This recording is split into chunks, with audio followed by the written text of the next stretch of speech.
My stepsister and I were choosing our system-assigned targets at the same time. She picked the domineering CEO, while I chose the rough-around-the-edges guy. She fantasized about a cat-and-mouse game with the tycoon, while I was stuck suffering in a rented room with the poor boy. But reality had other plans. Only after she went through pregnancy, miscarriage, cancer, and death did the domineering CEO finally feel remorse at the crematorium. Meanwhile, the poor boy made it big with his startup.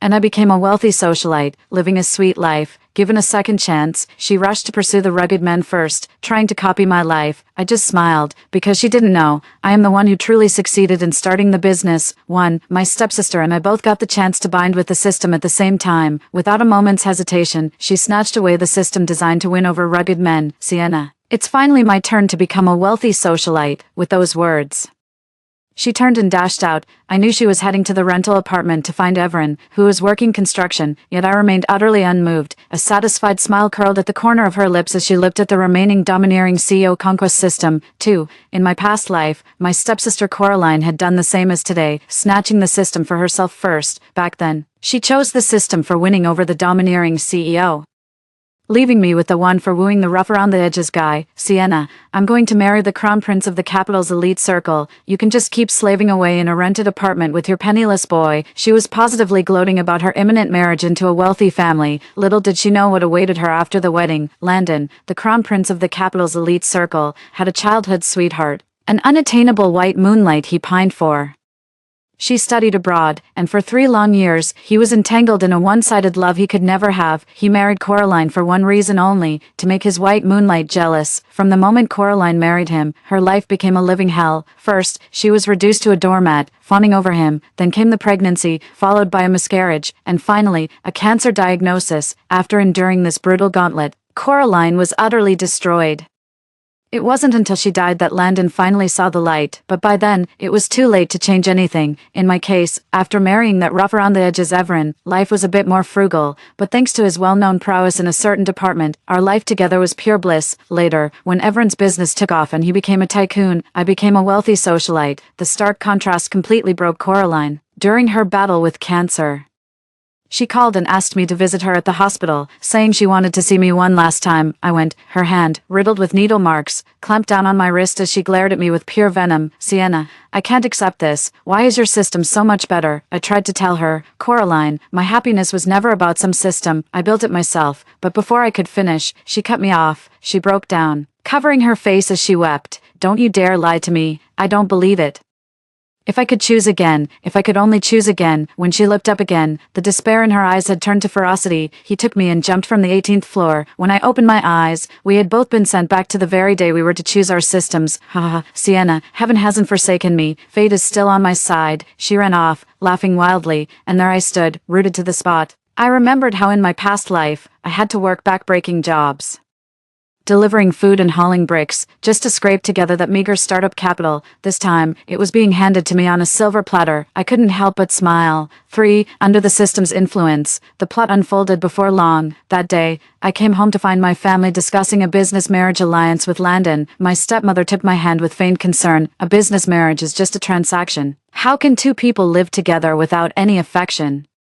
Speaking from experience, honey, listen to your auntie. I really hope Sienna can find someone who truly loves her to marry. Your mother was my best friend. I promised her I'd look after you, so I'd rather send Coraline than see you suffer. Every word she said was dripping with concern, painting herself as someone who only had my best interests at heart. My father chimed in from the side. Your aunt only has your best interests at heart, so let Coraline take your place in this arranged marriage. I looked at their hypocritical faces and gave a scornful, twisted smile. Yes, my stepmother was my mother's best friend, yet she climbed into my father's bed while my mother was pregnant. My father, you see, wore a mask of devotion for 7 long years, deceiving my mother all the while. The truth only came out when my mother discovered that their daughter's daughter was nearly my own age. She drove off to confront them, but died in a car accident on the way. My father inherited my mother's estate and, without missing a beat, brought his mistress home as his new wife. The 3 of them are a close-knit, loving family. I'm the one who feels like an outsider. Are they really thinking of me? They're just in a hurry to marry Coraline into a wealthy family. I see it, but I won't say it, standing perfectly still, not moving a muscle, because I know Coraline will step in. After all the trouble she went through to choose a new system, why would she make the same mistake again? Just as expected, the door was suddenly flung open. Coraline burst in from outside. I won't marry him, for I refuse to be part of this arranged marriage. Let Sienna marry Landon instead. I won't do it. I've told you. I only have feelings for Everin. I want to be with him, Coraline yelled and screamed. After binding with the system, Coraline once brought Everin home, introducing him as her boyfriend. It was then discovered that Everin worked as a laborer on a construction site. Naturally, my father threw him out. He then flew into a rage at Coraline, demanding she cut ties with Everin or he would disown her as his daughter. Hearing Coraline say that, her stepmother's face instantly fell, and she hurriedly pulled her aside. You foolish girl, that Everin is just a penniless boy. You'd be living in poverty with him. Marry Landon and you'll be a wealthy lady. More money than you could spend in a lifetime. How can you pass up such a good thing? Only after she finished speaking did she realize I was still there, glancing at me guiltily. I let out a dry chuckle. If Coraline hadn't lived through everything in her past life, she might have truly believed it was a stroke of incredible luck. But now, even if her stepmother talked until she was blue in the face, Coraline wouldn't go. As the argument reached its peak, Coraline, in a fit of agitation, pulled out a little red book. It doesn't matter what you say, Everin and I are already married. Smash. My father stumbled and knocked into an antique vase on the shelf. Ungrateful daughter. He clutched his chest, looking like he was about to have a fit, and pointed a trembling finger toward the door. Get out. You are no daughter of mine. Coraline, used to being spoiled, wasn't the least bit afraid and simply turned and walked away. My stepmother was frantic, pacing in circles, but she finally came over and helped my father sit down. I understand why my dad is so furious. He's afraid Everin is a social climber who'll marry his daughter, drain the family fortune, and take over his assets, because that's exactly what he did before he met my mom. He was just a laborer on a construction site, and now, all of his assets belong to my mother, and these assets, one day, I will personally take them back. My father took a sip of water to compose himself, his face then a picture of utter dismay, but he still remembered that the purpose of this meeting was to discuss the marriage alliance with Landon. Since Coraline won't go, then Sienna, you should go instead. He issued the command in an offhand, imperious tone. They didn't even ask for my opinion, as if it was a foregone conclusion that this windfall had landed in my lap, and I'd hit the jackpot, unhurried. I folded my arms. Sure, she flashed them a brilliant smile. I'll go, but it'll cost you extra. 5. My father's face flushed a deep, purplish red once again. He pointed a trembling finger at me. What are you implying? I laid it out for him, point by point. Dad, you're in such a rush to arrange a marriage with the Landon family because you want to latch onto that powerful connection to secure future business deals, right? But you only have 2 daughters. One is already married. Even if she were to divorce, there's a mandatory cooling-off period, and more importantly, she's unwilling. So, I'm your only option, and now, I'm stating my terms. I want money, 5 million, not a penny less. Otherwise, even if I marry into your family, I can ruin your business. It's your call. After I finished speaking, I ignored his furious roar and immediately turned to leave. From the commotion coming from the room, I could tell he was absolutely livid. I'm so happy. And I also knew you would agree, because compared to getting close to Landon, even the 5 million stun, it was still worth it. Sure enough, after a few days of stalemate, 5 million landed in my account. Then I got that gloating text from Coraline. That's when I found out my dad had secretly transferred $1 million to Coraline. Too, she's the daughter he's always coddled. He talks tough, but he can't bear to see her suffer even a little. Not like me. In her past life, Coraline married into wealth, fulfilling his wish. When I was with Everin, he never said a word. He was utterly indifferent. Even when I ran into him while working as a waitress, he looked right through me, let alone giving me $1 million. The system has already assigned me a mission. Plus, with Dad transferring this $1 million to me, Everin and I will be successful entrepreneurs in no time. You just keep suffering with Landon. Ha. Another smug message came through from Coraline. I didn't reply, only sneering inwardly.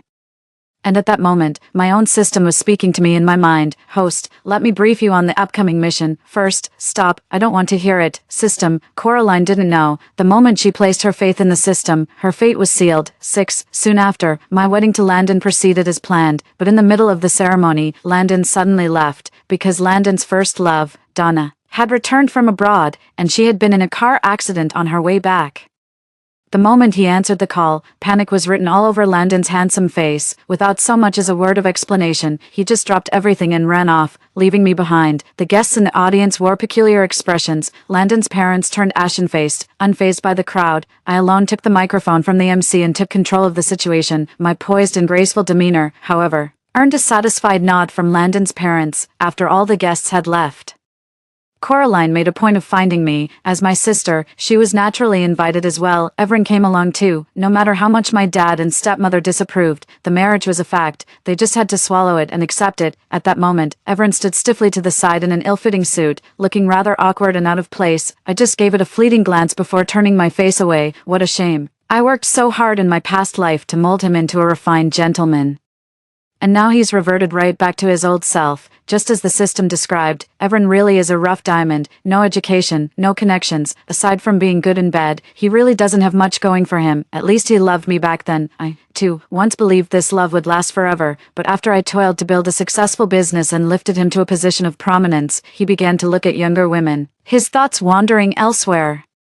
It's just that I died before things between us could truly fall apart. Let's start over from the beginning. This time, Coraline thought she'd struck gold by snatching him up, but she had no idea that in his past life, I was the one pulling the strings behind Everin's company. I'm also quite curious to see what choices Everin will make after suddenly coming into wealth with Coraline's help. 7. At that moment, Coraline was clinging affectionately to Everin's arm, looking down her nose at me with smug satisfaction. How humiliating. Sienna, what's it like to be left at the altar by your own groom? She laughed mockingly, completely forgetting that in her past life, she was the one who had been abandoned. I wasn't invited to her wedding in my past life, but I saw it covered in the news. The crown prince of the Beijing social scene publicly jilted his bride at the altar, leaving her to break down in tears during the ceremony.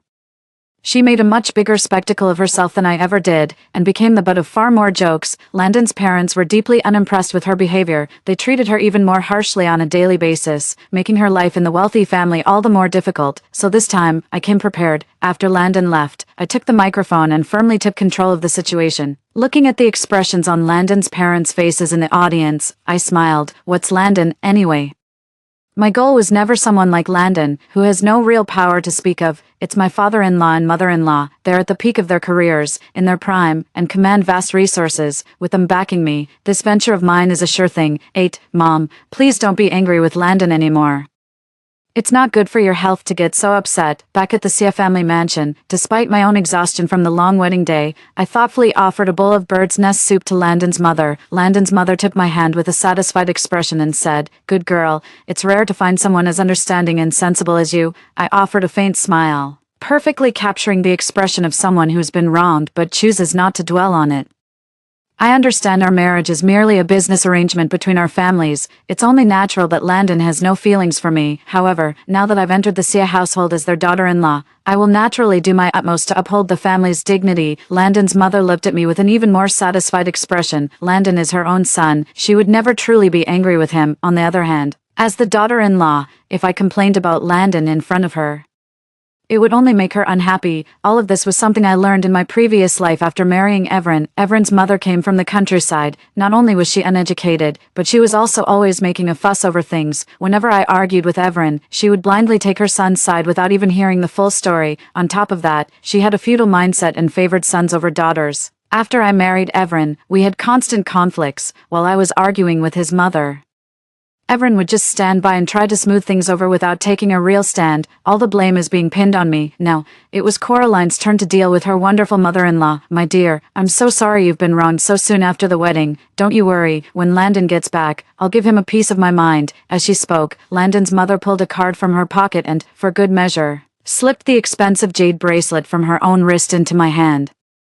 I pretended to be reluctant, but after some polite refusal, I had no choice but to accept it. Inside, I was absolutely over the moon. There must be at least 2 million in this card. As for this bracelet, it goes without saying, for Landon's mother to have chosen it to wear at the wedding, it's definitely worth tens of millions. As for the talk about teaching Landon a lesson, just take it with a grain of salt. 9. Landon came back that evening, after all. Donna's so-called car accident was just a minor fender bender. She was sitting in the car completely unharmed. After we got back, Landon's parents gave him a half-hearted scolding in front of me before sending him off to my room. The moment Landon stepped into the room, he said to me coldly, "Don't waste your time. I don't like you now, and I never will. You'd better stay away from me from now on." The system was screaming inside my head. "Host, don't agree.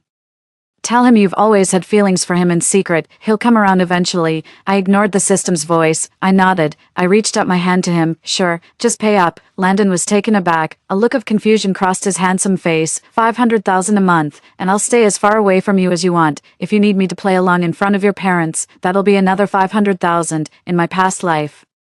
Landon gave Coraline a monthly allowance of 300,000. I was absolutely green with envy. In this life, I was afraid something might go wrong, so I decided to just ask for it myself, and I even asked for a little extra, just in case I could get a better deal. 10. Landon clearly hadn't expected me to say that. The impatience in his gaze was gone, replaced instead by sheer contempt and disdain. In the end, though, he handed over the money without a fuss. It's just pocket change to him. Spending a little money to get his parents off his back, of course he doesn't mind. It's only the first day of marriage, and I already have 8 million in my account, more than enough seed money to start a business. Thinking about how I had to struggle and scrape just to get 100,000 in my past life, this life is a breeze by comparison. Early the next morning, Landon and I came out of the room. Landon's mother asked him how he treats me. Mom, Landon is very good to me. You don't need to worry. After all, I'm being paid, so of course I have to be professional. I linked my arm with Landon's, and he stiffened for a moment, yet I didn't push him away. Landon's mother saw this and was increasingly pleased. After breakfast, Landon's mother suggested he take me shopping to buy something I liked. Landon and I headed out together. The moment we stepped outside, I immediately let go of Landon's arm. Landon's amber-colored eyes flicked toward me. I spread my hands. You go find him, Donna. I can get the things myself. For a fleeting moment, Landon looked taken aback again. He seemed surprised that I didn't press the matter, yet, without a word, he turned and walked away. I watched him go. I hailed a car and went straight to my destination. 11. In an upscale Western restaurant, I sat across from an elegantly aloof man in a suit. Mr. Patrick, I've reviewed the contract, and everything seems to be in order. I handed the document in my hand to him. Patrick, a well-known investor in the circle, his family background is in no way inferior to Landon's. However, unlike Landon, who is a hopeless romantic, Patrick is all business, no romance. At that moment, he extended his hand to me. He offered a smile. Well then, I look forward to working with you. The moment I signed the contract, a weight lifted from my heart. In my past life, it took me 5 years to reach this point. This time, I managed it with surprising ease. I gently placed my hand on his.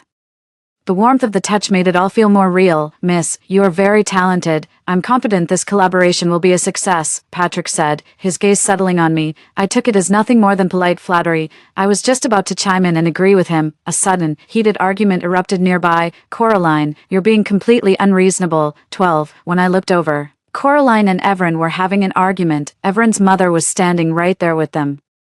Coraline was complaining in a rather shrill, agitated tone. How many times do I have to tell you? The bowl of lemon water served first isn't for drinking, it's for washing your hands. You just gulped it down right away. The waitstaff are laughing at us, you know that. And your mom, can she please not smack her lips while eating? The whole restaurant can hear her. Hearing Coraline say this, the one who had been silent the whole time suddenly looked up.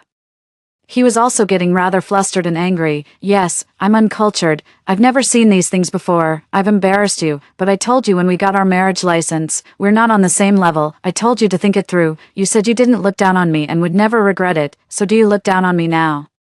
If that's the case, we can get a divorce anytime. Everin's booming voice drew even more eyes from across the restaurant. Seeing the situation escalate, Everin's mother began to throw a full-blown tantrum, completely disregarding the scene she was causing. It's all my fault, this old woman. I'm ruining your relationship. Everin's wife, I know you can't stand me. If that's the case, I might as well just die. Then I won't be here getting in your way. Perhaps she'd watched too many period dramas, because she always had to stage these little scenes in real life. Coraline had only blurted that out on impulse. She panicked the moment she heard Everin say divorce. She had fought so hard to win Everin over. How could she possibly divorce him before his startup succeeded and made her a wealthy socialite? At that thought, she quickly softened her stance and reached for Everin's hand. I didn't mean to say that. Before she could finish, Everin had already shaken her off. He took his mother's arm and turned to leave. Coraline was left standing there, utterly at a loss. Confusion, embarrassment, mockery, humiliation. For a fleeting moment, I actually felt a pang of pity for her. Then she looked up and spotted me in the crowd. Her gaze instantly turned venomous. She came over to me and said defiantly, Sienna, Everin only said that because he was angry in the moment. With the system's help, he'll come to like me again soon. Any excess sympathy was immediately withdrawn. In that case, well, good luck with that. 13. I finalized the follow-up collaboration details with Patrick. I went to the mall first, bought some gifts, and then headed home. The moment I stepped inside, I saw Landon's parents absolutely furious. Landon stood in the center of the living room, shielding a petite woman behind him. My brow arched. This must be Donna, Landon's cherished first love. Donna was the daughter of the Sia family's housekeeper, grew up with Landon since childhood. Childhood sweethearts with a deep bond, their coming together felt like fate, not just chance. However, due to their family's social disparity, their relationship faced opposition from the Sia parents. To keep the two of them apart, they sent Donna abroad to study, and they kept her whereabouts a secret from Landon. For the 3 years she was away, Landon never stopped looking for her. It wasn't until our wedding day, when Donna returned to the country, that Landon finally got word from her.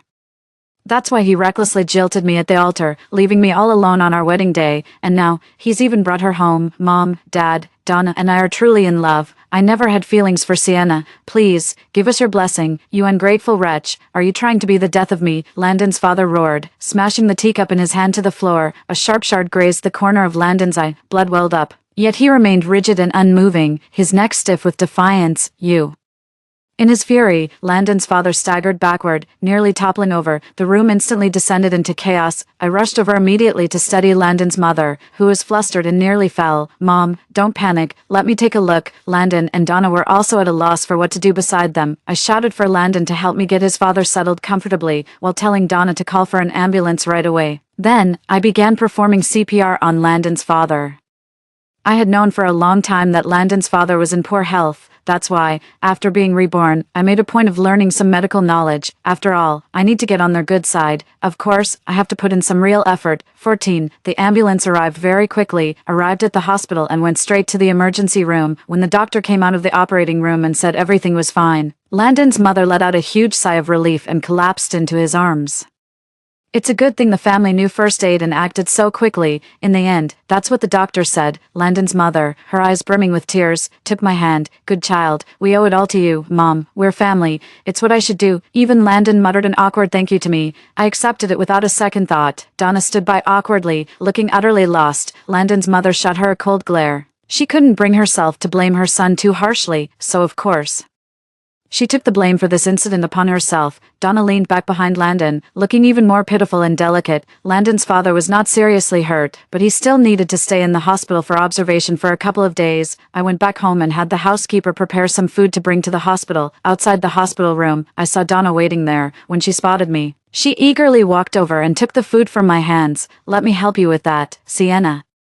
Thinking she was trying to make a good impression in front of Landon's parents, I handed the food to her, but then came the move that left me utterly baffled. She suddenly said she wanted to see what was inside, and opened the thermos. Then, as if by accident, she tilted her body, and the soup from the thermos instantly spilled onto her arm. The scalding soup left her arm bright red. She let out a sharp cry of pain. Coincidentally, Landon was just coming out of the hospital room. 15. Donna. Are you okay? Seeing Donna get hurt, Landon rushed over to her. Donna leaned weakly against him and said, It's okay. Sienna just lost her grip on the soup bowl and accidentally spilled it on me. Me, confused black guy meme face. Even if they wanted to frame me, this is such a clumsy attempt. And yet, that idiot Landon actually bought it. He glared at me. Sienna, I can't believe you'd stoop so low. Just because I said I liked Donna and not you today, you have to go after her like this. I was speechless. There's just no cure for lovesickness. I saw Donna in his arms, shooting me a smug and challenging look. I bent down. I picked up the other vegetables from the ground. Then, under their stunned gazes, I flung them right in her face. Weren't you the one who set me up? All right, I'm going for real this time, Donna screamed. This time, it was a genuine scream. Sienna, what are you doing? Landon looked like he was about to explode. I leisurely tucked my hands into my sleeves. It's aimed at her. With that, I ignored those two idiots and turned to leave on my own. Now I have to make the dish all over again. What a pain. 16. I always knew Donna would be difficult to deal with. After all, in her past life, Coraline's tragic death from cancer was all because of the traps Donna set, which led Landon to misunderstand her. So, despite Coraline's every attempt to please him, Landon kept tormenting her. By the time the whole truth came out, Coraline was already ashes. But Landon wasn't my target to begin with, so I had planned to ignore her, yet she had the nerve to come picking a fight with me. Well, she asked for it. I went to the hospital security office and requested the surveillance footage from the hallway outside Landon's father's hospital room. Generally, security footage isn't something they just hand out to anyone, but with my current connections and methods, I got the footage without any trouble. I took a look. The recording was crystal clear. I sent it to Landon right away. Donna didn't show up in the ward for the next few days. Landon looked at me with hesitation, as if he wanted to say something but couldn't bring himself to speak up. I wasn't about to indulge him either. I went back to my own business. Landon's dad was discharged and came home after just 2 days in the hospital. I learned some techniques from a traditional Chinese medicine practitioner, like preparing medicinal cuisine and giving massages. I made them medicinal stews and gave them massages every day. Their fondness for each other skyrocketed. Sienna, the greatest blessing for our family was having you marry into it, Landon's mother said earnestly, holding my hand, and would often take me shopping and to social gatherings. Thanks to her, I expanded my social network considerably. Good news also came from Patrick. Our project has caught the wave. Shortly after its launch, it generated returns that exceeded expectations. Right at that moment, I received a call from my dad. He said it's his birthday soon and asked me to come home. 17. Of course we must go back for your father-in-law's birthday. Landon, you need to accompany Sienna. Landon's mother said to him in a tone that brooked no argument. Landon fell silent for a moment. All right, I gave him a somewhat surprised look. I remember in my previous life, when Coraline went back, he didn't accompany her. Could it be that he feels guilty about Donna framing me? Landon's mother picked out some gifts, and Landon helped carry them to the car. On the way, after being awkward for a few days, he finally spoke to me first. I had a huge fight with Donna that day. I was the one who misunderstood you. I let out a silent, derisive laugh. It doesn't matter, I sent you the video just to clear my own name. Whether you misunderstand me or not is irrelevant to me. Landon's gaze snapped toward me. The intensity of his stare was almost piercing. Watch the road. I tapped the steering wheel. Only then did he turn back. His tone softened. I'm sorry. He wanted to say more. Just then, his phone suddenly rang. In the glow of the screen, I could make out the name, Donna. Landon hesitated for a moment, then answered the call, but the next second, his expression turned to panic. Donna fainted and was taken to the hospital. I have to go see her. You'll have to take a cab home by yourself. He spoke to me with urgent anxiety. He pulled the car over and was about to make me get out. A chill settled in my heart, so I spoke to him bluntly in return. Landon, don't push it. Take a look at this road. Does it look like a place where you can hail a cab? And you're just going to dump me on the side of the road. There are so many gifts in this car.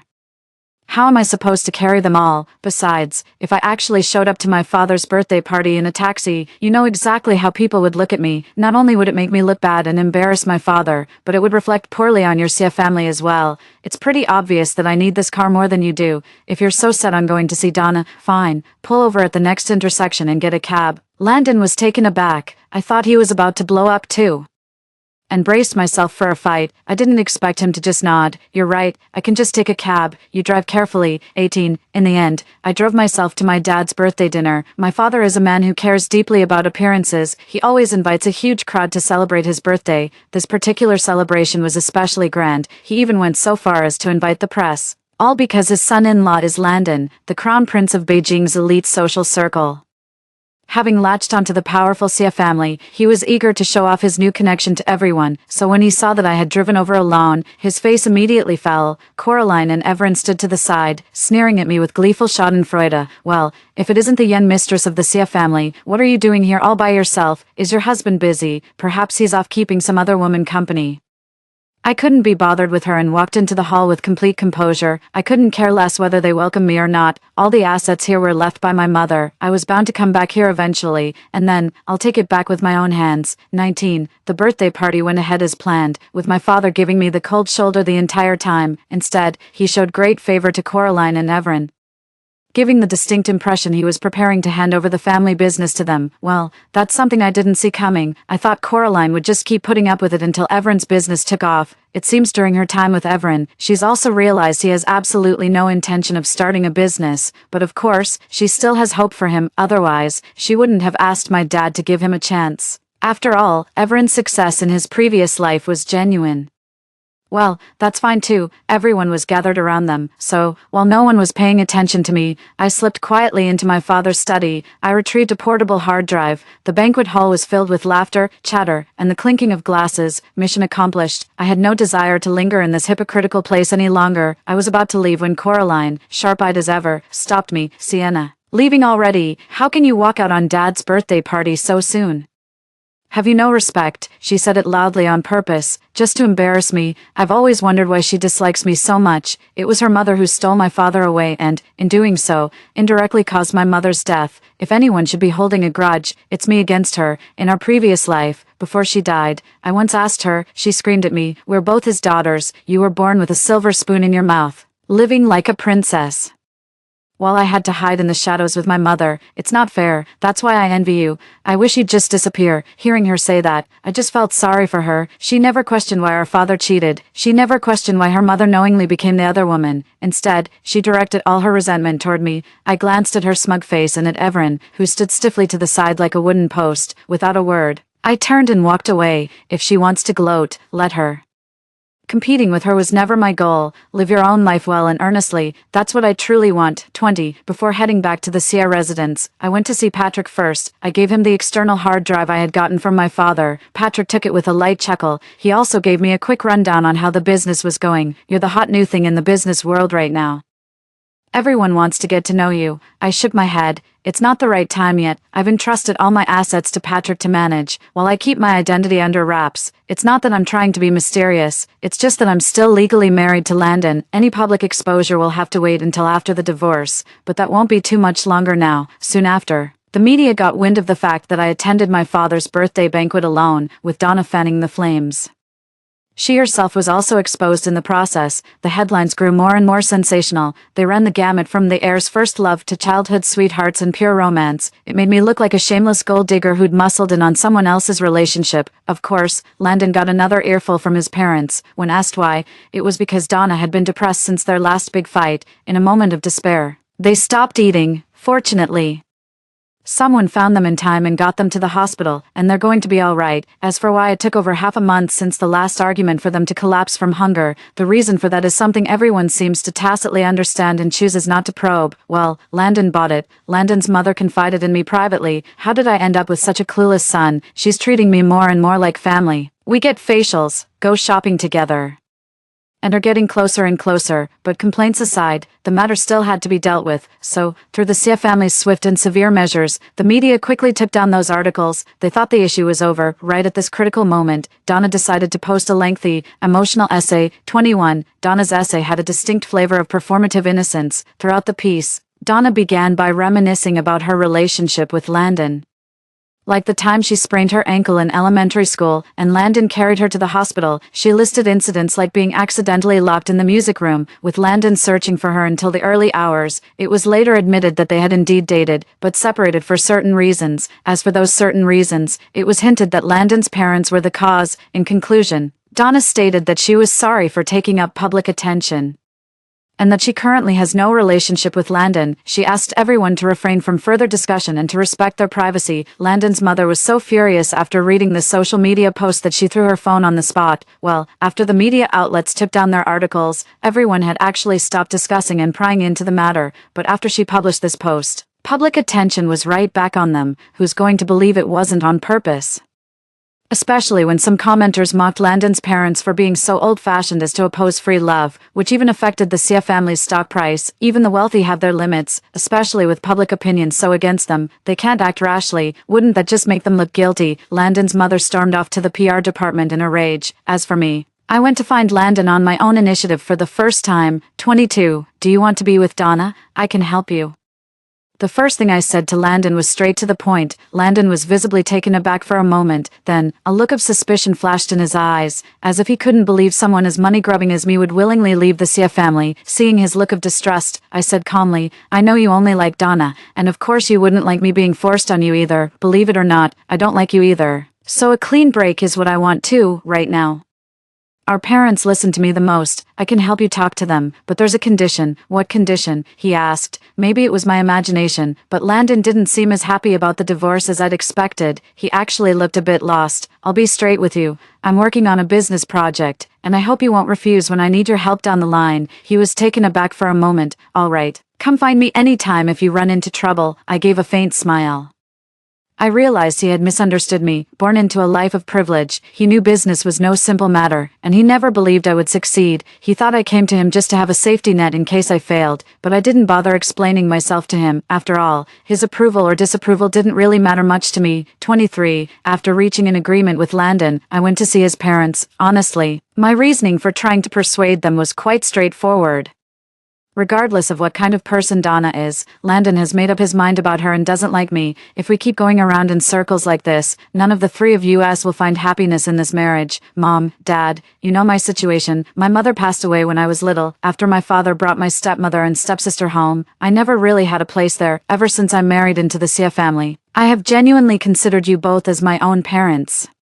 So even after the divorce, I'll still come back to see you all often. My voice cut a little as I said it. In the beginning, my motives were purely transactional, but after spending time together, I wonder how much of it became real. Landon's mother also held my hand, visibly upset. In the end, I managed to persuade them. I went with Landon to the Civil Affairs Bureau. Before we left, I sent Patrick a text message. The external hard drive I gave him earlier will come in handy now, of course. You can't get divorced immediately. There's a mandatory cooling-off period. During this time, Landon was very generous with the financial settlement. Landon's parents have decided to take me in as their goddaughter. Donna got the news and didn't make any trouble. During this time, things were actually quite pleasant and harmonious. However, things weren't going so well between my dad and Coraline, 24. My father has been intentionally mentoring Coraline and Everin at the company, however.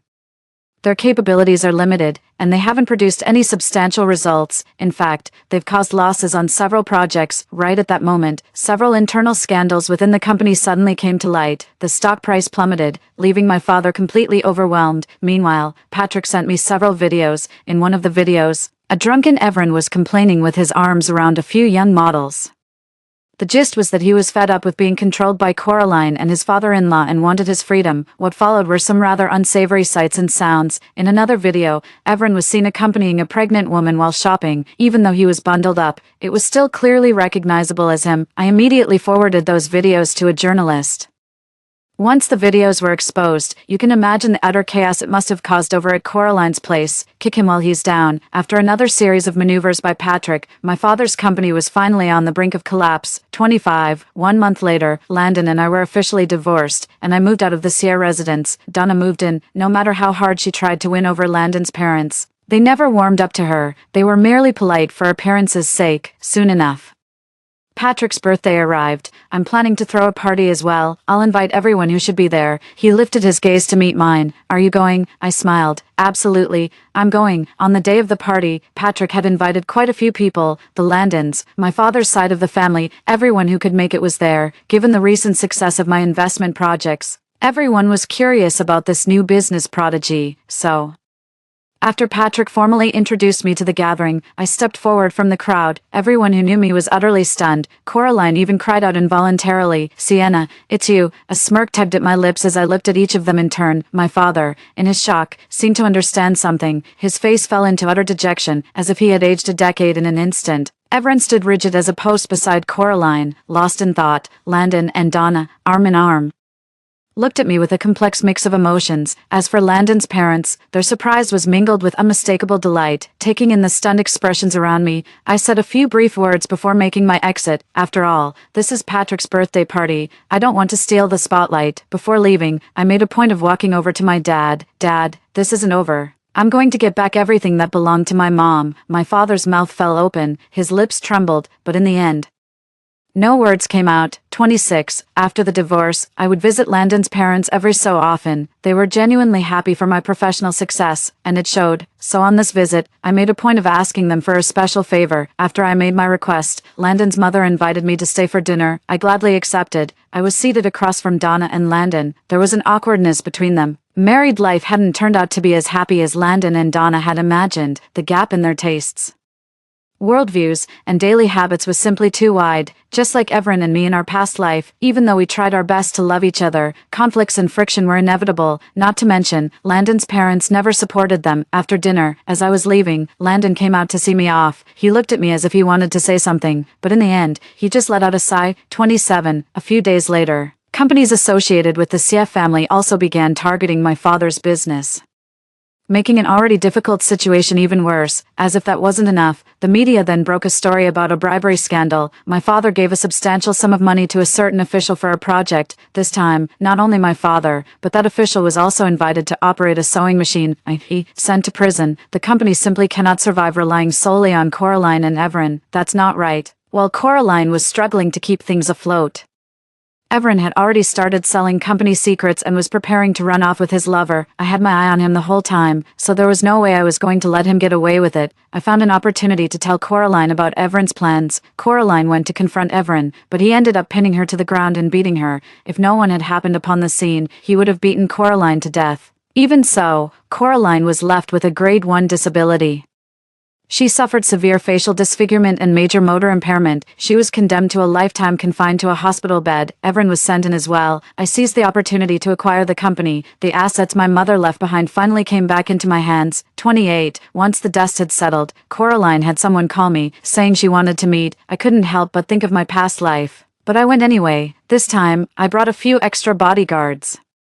Coraline looked even more wretched than the last time, covered in tubes. She looked at me with sorrowful eyes and asked me why. She had completed every single task the system assigned, so why hadn't she achieved the desired result? I sighed and asked her in return, if a pie falls from the sky, who can guarantee it isn't poisoned? The system suddenly appeared beside us, just like a pie falling from the sky. At the beginning of my previous life, I trusted the system just like Donna did, diligently completing every task, but I soon found myself mired in hardship, an incompetent husband, a meddling mother-in-law, and endless daily chores. I could feel them bearing down on me like a crushing weight, nearly breaking me, yet the tasks issued by the system were nothing but repeated demands for flattery and submission. It only served to drag me deeper into the quagmire of despair. That was the first time I began to doubt the system. Would its existence truly lead to a good outcome?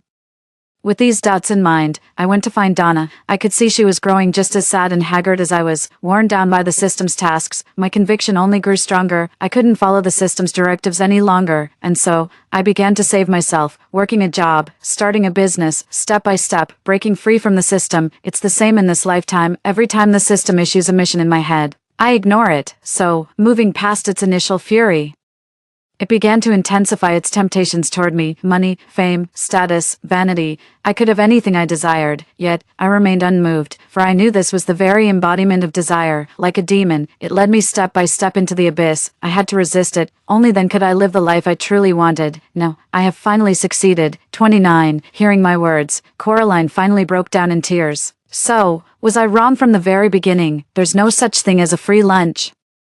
Coraline wanted to rely on the system, on Landon, on Everin. Little did she know, when all of these failed her, she too would fall apart. In the end, you can only truly rely on yourself. I said nothing more and walked out with my bodyguards. I had just stepped out the door when I heard a panicked shout from downstairs. Someone jumped. What happened? Why would they jump? I don't know. A girl yelled, "Can I have a third chance?" And then she jumped, through the crowd. I glanced in that direction. Coraline had been reduced to a bloody pulp. Would she get a third chance? I didn't know. All I know is this: in life, we will meet many people, face many situations, and encounter many unexpected temptations. We have nothing to rely on but ourselves, and must tread our path with great care. The road of life is long, and we must take our journey seriously. Story 2. Mom was finally pregnant with her second child, but the prenatal checkup revealed severe congenital limb deformities. I convinced my parents to follow the doctor's advice and terminate the pregnancy, and they did. But when my dad saw the aborted fetus, a perfectly formed baby boy, he completely broke down. He started beating my mom and me every day, blaming me for meddling and my mom for being useless and leaving him without an heir.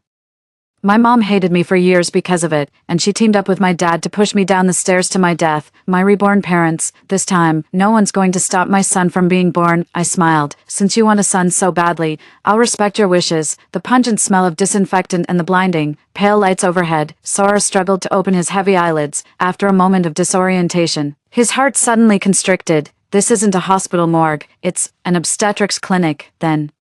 A familiar, sharp voice rang in my ears, filled with a hysterical joy, a joy completely different from my previous life. Quack, I think you're nothing but a quack. What nonsense are you spouting? Gideon's face was flushed, spittle almost hitting the doctor opposite him. How could there be anything wrong with my son? No one is going to stop my son from being born. Lunaire also shrieked, snatching the prenatal report that read high probability of limb malformation, abortion recommended, and tore it to shreds, paper flying everywhere. Did you hear that? My son is perfectly fine. You heartless people, you just want to swindle us out of our money. Sora's blood ran cold, inch by agonizing inch. This scene, these words, she had been reborn. She was back on the very day her mother, Lunaire, received the prenatal report that had sealed her tragic fate in her previous life. What chilled her to the bone even more was the sight of her beastly parents, Gideon and Lunaire. Looking so certain and excited, they had been reborn too. Before Sora could even process this shocking revelation, Gideon roughly yanked her from her chair and pushed her in front of the doctor. He patted her shoulder as if showing off a prized possession. "Doctor, take a look at my eldest daughter. So healthy, so smart. How could a child of mine, Gideon, ever be anything but perfect?" Lunayr, on the other hand, glared at Sora like she was a thief, her eyes filled with venom. As if Sora was the demon who would harm her precious son, she wished she could banish her from her sight immediately. Sora lowered her head, hiding the tumultuous waves and bone-chilling coldness in her eyes, yet on her face, she forced out a timid, submissive expression. In her previous life, it was also here that she had pleaded desperately, analyzed the pros and cons, and finally managed to persuade her parents to give up the child. But what was the result? Her father, Gideon, completely collapsed after the deformed fetus was aborted, simply because it was a boy. He unleashed all his resentment on her and her mother, beating them mercilessly, and her mother, Lunayr, that weak and foolish woman, eventually sided completely with her husband, believing Sora had dashed her hopes. Together with Gideon, she personally pushed Sora off the balcony from a 20-story building. In the instant of her fall, the wind roared in her ears. Yet she remembered with chilling clarity how she had desperately clutched at the clothes of that despicable couple, dragging them down with her in a desperate act of mutual destruction, into the boundless darkness. She never thought fate would actually grant her a second chance. "Dad, Mom," the air in the taxi on the way home was so thick it was almost suffocating. Sora watched the streetlights was by outside, her voice deliberately hoarse, as she tentatively began. "What the doctor said isn't entirely unreasonable. What if—" "Shut up." Before she could finish, Lunayr shrieked like a cat with its tail stepped on. She grabbed Sora's arm, her nails digging almost into the flesh. "What are you plotting, you jinx? You're just jealous. Jealous that I'm having a son. I'm telling you, Sora, everything in this house will belong to your brother from now on. Every penny you earn will be saved for him, to pay for his education, to get him a wife and a house." Gideon, sitting in the passenger seat, whipped his head around at her words, his eyes fierce. He kicked Sora hard on the shin bone, making her gasp in pain, but she bit her lip and didn't utter a sound. "Did you hear what your mother said? You good-for-nothing waste of space. If you dare utter another word of nonsense, I'll rip your mouth apart. Get to work and serve your mother, or I'll break your legs," Gideon threatened viciously, as if Sora were his mortal enemy. The driver glanced uneasily in the rearview mirror but didn't dare say a word. Sora slowly lowered her head, her scattered bangs obscuring all expression. She gently rubbed her throbbing calf, and when she looked up again, the cold glint in her eyes had vanished. Her voice was barely a whisper. "I understand, Dad, Mom. I'll take good care of Mom, and I'll take good care of my future brother too." Yet, a voice in her heart sneered, "Fine.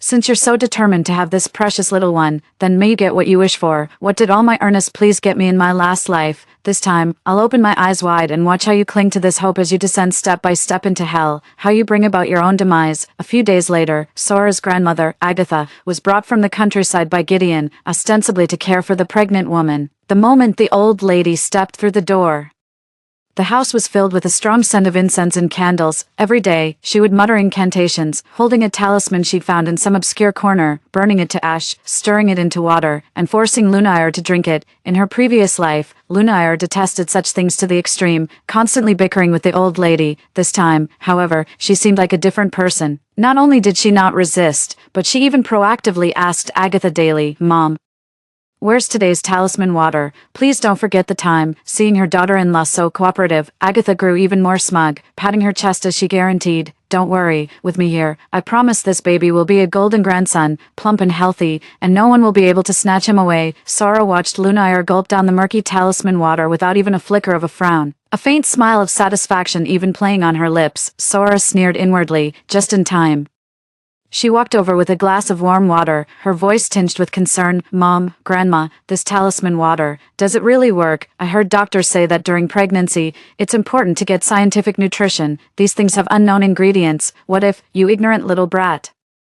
What do you know?" Agatha's triangular eyes glared, and she slammed her cane on the ground. "This is a divine birth, a treasure bestowed upon our Gideon's family by the heavens. Stop your ill-omened talk. I think you're just jealous your mom is having a son." Gideon chimed in, waving his hand impatiently. "Get back to your room. Don't be a nuisance here. Your mother and grandmother's business is none of your concern." Sora lowered her head, a flicker of sarcasm in her eyes, but she meekly replied, "Understood, Dad, Grandma." Before long, Sora's application for a university internship apartment was approved. Citing the long commute from her internship and not wanting to disturb her mother's rest in pregnancy by coming home late, she proposed to Gideon and Lunayr that she move out. Both were eager for her to leave, to stop being a bad omen in the house, and readily agreed. On the day she left, Sora packed a few simple clothes in the living room. Lunaire was being attended to by Agatha, who was spoon-feeding her a mixture of incense ash and rice, supposedly divine soil. Sora, carrying her bag, walked to the sofa. As if to retrieve something, she subtly shifted her body, and a button-sized black object slipped from her fingertips, silently falling into the crevice of the sofa cushion. She straightened up, her face betraying no emotion. "Dad, Mom, I'm leaving now." Gideon grunted without looking up. Lunaire, on the other hand, shot her a disgusted glance, as if she were some air-polluting virus. Before they knew it, the due date arrived. That day, Sora was organizing data in the lab when her phone suddenly vibrated wildly. It was Gideon. The moment she answered, Gideon's roar exploded through the receiver. "You brat, get your ass to the city hospital right now. Your mom gave birth. It's a big, healthy boy. Get over here and help with the postpartum care, understand?" His tone was a mix of barely contained euphoria and bossy command. Sora hung up, a cold curve playing on her lips. She calmly packed her things and took a taxi to the hospital. Just as she reached the ground floor of the inpatient building, she saw Gideon's WeChat Moments post from half an hour ago, a 9-picture grid of baby feet and hands, caption, "Blessed with a son, mother, and child safe and sound. Gideon, have an heir." Below it was a string of congratulations. Pushing open the hospital room door, Gideon and Agatha were beaming, gathered around a bassinet. Lunaire lay in bed, pale but unusually excited. "Sora, you're here. Come on, come see your little brother," Agatha called out, a wide smile blooming on her face. Sora walked over and looked at the tiny infant in the bassinet. Pink skin, closed eyes, steady breathing, little hands and feet curled up. He looked remarkably healthy. A fleeting doubt crossed her mind. Could those talismans and incense ashes really possess such a miraculous, fate-altering power? "Look how handsome my son is." Gideon proudly pointed at the baby, 7 pounds, 8 ounces. Even the doctors said it's rare to see such a robust newborn. Sora lowered her eyes, hiding the deep thoughts within them. During Lunaire's postpartum confinement, Sora became practically a full-time nanny. Lunaire, emboldened by giving birth to a son, bossed Sora around and was incredibly demanding. Gideon treated her as free labor. After working all day, he'd come home and inspect whether she had taken good care of his son and wife. Any slight dissatisfaction would lead to him lashing out physically, cursing, "You good for nothing. It's your blessing to serve your mother and brother, and if it weren't for you being able to do some work, I would have kicked you out long ago." Sora silently endured it all, never uttering a single word about baby Theodore's health. Only in the dead of night, as she gazed at his innocent sleeping face, would she sneer inwardly, "Don't rush, the real show is yet to come." Finally, the baby's full moon celebration arrived. Gideon hosted a banquet for his friends and family at a mid-range hotel, with about a dozen tables. Throughout the evening, he beamed with pride, parading Theodore, swaddled in a brand new blanket, from table to table. Lunaire, meanwhile, sat like an empress dowager, graciously accepting everyone's congratulations and well wishes. "Oh, Gideon, your son is absolutely adorable. Look at his forehead. Just like yours, he's sure to achieve great things someday. Lunaire, you're truly blessed. A daughter for your first, and now a healthy baby boy for your second. You've got the perfect good character." Lunaire couldn't stop smiling, and Gideon puffed out his chest with immense pride. Sora sat in the corner, watching the farce with a cold, detached gaze.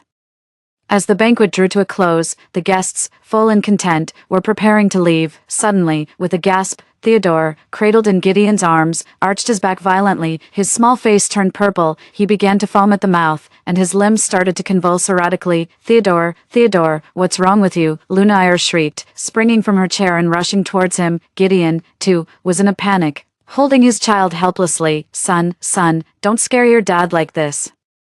The scene instantly erupted into chaos. Sora slowly stood up, pulled out her phone, and dialed a number. A few minutes later, her internship supervisor, Professor Solomon, a renowned pediatrician from the city hospital, rushed in with several young doctors. The moment Professor Solomon saw Theodore's condition, his face darkened. He directed his assistants to perform emergency first aid, while simultaneously yelling at Gideon and Lunaire, "This is outrageous, absolutely preposterous. I told you long ago there was a high probability of severe limb deformities in the fetus and recommended an induced abortion, but you wouldn't listen, and now you've been recklessly feeding the child those filthy fushui and incense ash, causing severe heavy metal poisoning. Do you have any idea that this child now has cerebellar hypoplasia, congenital deafness, epilepsy, severe liver ascites, and a ventricular septal defect in the heart? You've committed a terrible sin." Get ready to take him home and care for him for the rest of your lives." Stunned by the barrage of medical terms, Gideon and Lunair were left speechless. Gideon, looking utterly bewildered, asked, "Professor Solomon, what exactly does cerebellar hypoplasia mean?" Standing nearby, Sora, in a voice that was neither too loud nor too soft, kindly explained for him, "Dad, cerebellar hypoplasia, in simple terms, is cerebral palsy. What the hell are you spouting, you bitch?" Gideon spun around, his bloodshot eyes glaring at Sora, and raised his hand to slap her across the face, as if she'd anticipated it. Sora tilted her head slightly, easily dodging the blow. Before Gideon could launch a second attack, she swung her hand back and, with all her might, delivered a solid slap to Gideon's face. A sharp smack echoed with startling clarity in the chaotic private room. "Dad," Sora's eyes instantly welled up, her voice choked with tears, yet remarkably firm. "Calm down, I was just trying to help you get clear answers about my brother's condition. How could you hit me?" Two burly men, Sora's college classmates and current colleagues, who had been watching the commotion, immediately stepped forward, each grabbed one of Gideon's arms, restraining the enraged man. One of them tried to reason. "Sir, please calm down, let's talk this through, no need for violence." The full moon banquet ended in a chaotic mess, with Theodore being rushed away in an ambulance and Gideon, clutching his stinging cheek, making a humiliating exit under the varied gazes of his relatives and friends. At the hospital, Professor Solomon's diagnosis came down like a death knell, one devastating blow after another, leaving Gideon and Lunair utterly shattered. Cerebellar hypoplasia. Congenital deafness, epilepsy, severe liver ascites, ventricular septal defect. Each word was like a heavy hammer, smashing all their beautiful dreams to pieces. Agatha initially protested. The hospital must have made a mistake, and our Theodore is a divine child. But as Professor Solomon presented a series of medical reports and imaging scans, her voice grew softer and softer until she fell completely silent, slumping onto a bench in the hallway, her eyes vacant. Gideon's family was plunged into utter despair. Theodore's condition was dire, and the daily costs for treatment and examinations flowed out like water. Gideon and Lunair visibly withered away, developing heavy dark circles under their eyes and greasy hair, looking utterly disheveled within days. For the first few days, they simply shuttled between the hospital and home. Before long, Gideon found Sora's intern apartment and demanded she quit her job immediately and return home to care for her brother full-time. "With your brother in this state, how can you even think about doing an internship out there? Get back here, now, we need you at home." Gideon blocked the doorway, his tone leaving no room for argument. Sora, still in her lab coat after finishing an experiment, didn't even glance up. She continued organizing her data records. "The hospital has nurses. Grandma's at home, and Mom can manage. What would I go back for? What for? To take care of your brother. Are you just going to stand by and watch him suffer?" Lunair followed, her voice sharp, a feverish flush on her face. "You're his sister. It's your responsibility." Sora finally stopped writing, looking up at them, her gaze calm and unwavering. "My responsibility is to complete my studies and my work. He has parents. You are his primary caregivers, you cold-blooded monster." Gideon trembled with rage. "We raised you, and now that we need your help, you make excuses. If we'd known you'd be so heartless, we should have drowned you the day you were born." Lunair lunged forward, trying to grab Sora's arm, but Sora sidestepped, avoiding her. "Sora, please, your mother is begging you." "Theodore, the doctors said. They said if he gets a liver transplant, there might be a glimmer of hope. Your match." Sora's eyes turned cold. "So, that's what you're after." She let out a soft laugh, but it sent an inexplicable chill down Gideon and Lunair's spines. "I'm not a living organ bank. He has parents. It's not my place. Besides, Dad, I recall Professor Solomon mentioning that your match results are a perfect match for Theodore." Gideon's face changed, and his eyes darted away. "Nonsense. When did the doctor ever say that? I'm the head of this family. How can I undergo surgery?" "Is that so?" Sora raised an eyebrow. "Shall I invite Professor Solomon here for a confrontation?" Gideon and Lunair's schemes fell through, but they didn't dare push too hard. After all, Sora wasn't the weak girl they could manipulate in her past life. They slunk away, and before leaving, Gideon spat, "You'll regret this." A few days later, an account named Desperate Father suddenly appeared online. It posted a video showing Sora coldly standing at the door while Gideon and Lunair pleaded desperately.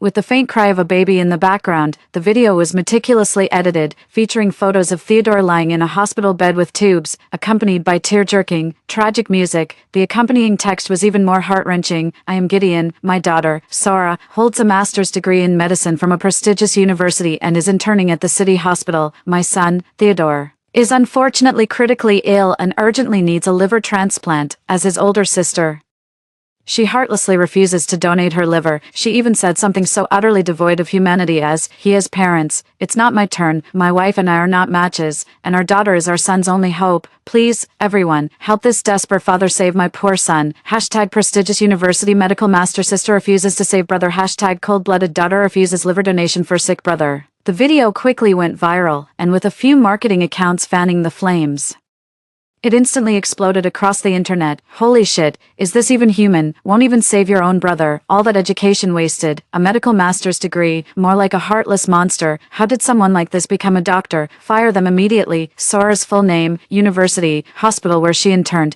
and even maliciously photoshopped images were dug up and posted online. Her phone was flooded with calls, and her social media DMs were inundated with vile insults and curses. The official social media account of the teaching hospital was flooded with comments demanding that the hospital severely punish Sora and provide the public with an explanation. Some even threatened to go to the hospital to capture her and carry out offline retribution. As Sora walked down the street, she could feel piercing stares from behind. Professor Solomon, her mentor, and a few genuine classmates called to express their belief in her and offer support.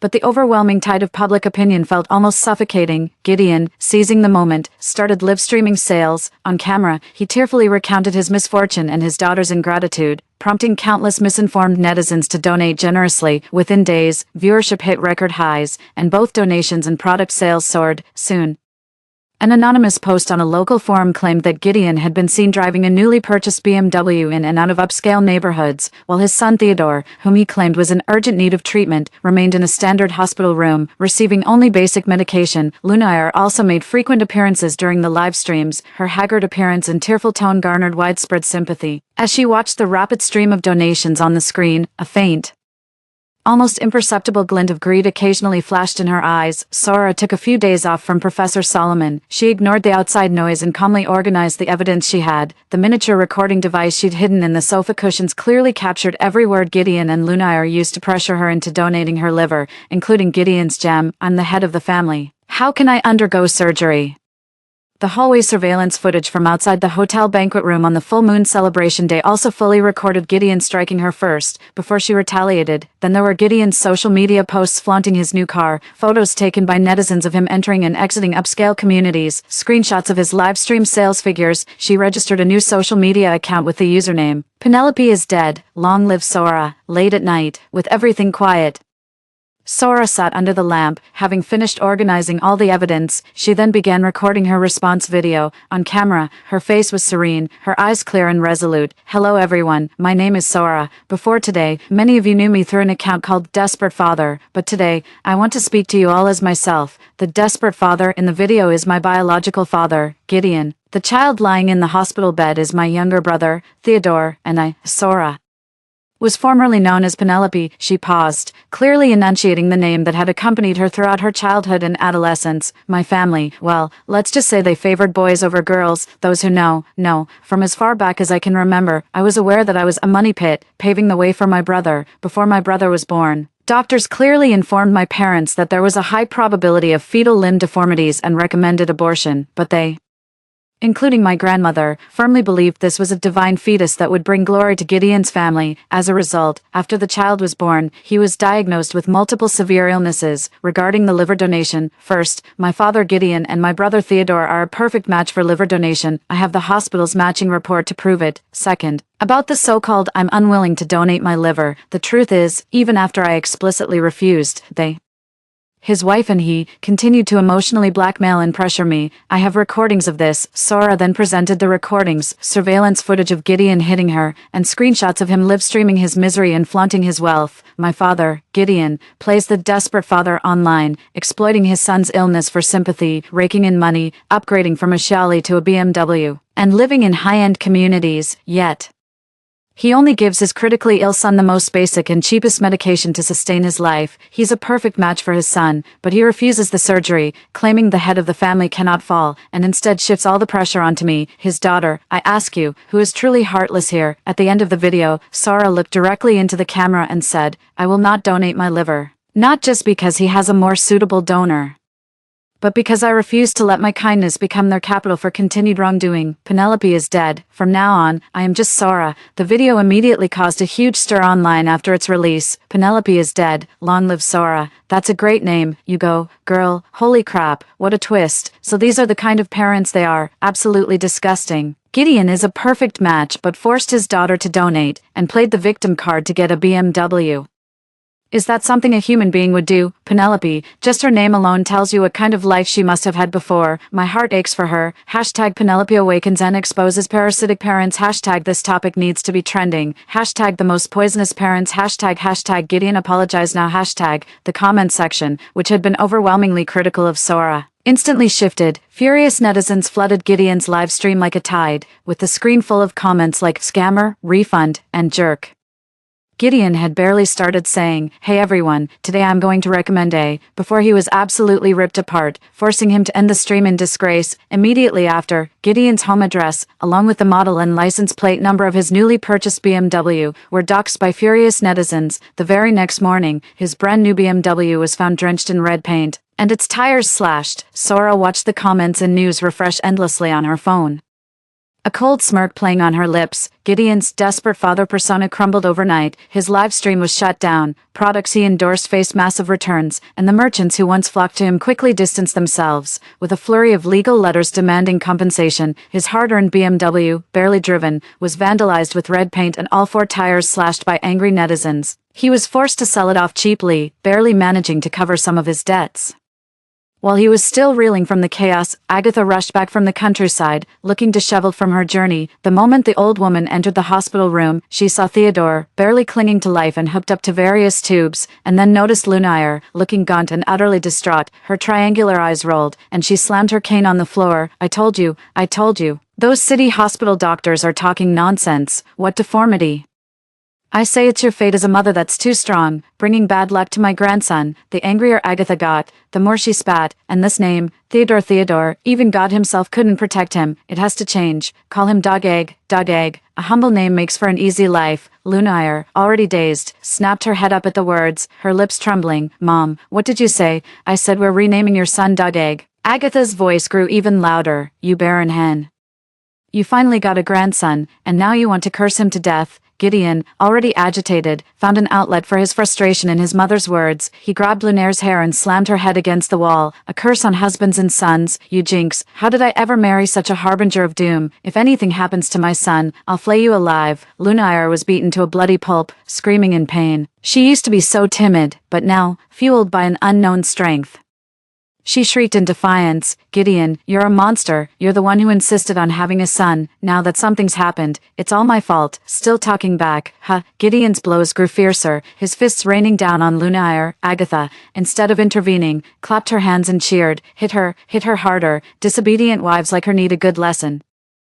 Make her understand who's boss in this house. Late at night, Lunire, her face bruised and body covered in wounds, hid in a hospital restroom. With trembling hands, she called Sora, her voice choked with tears and despair. Sora, please save Mom. Your dad, he's going to kill me. Sora had just finished her experiment, her voice devoid of any emotion. If it's domestic violence, call the police. When you slandered me online, forced me to donate my liver, and called me an animal to my face.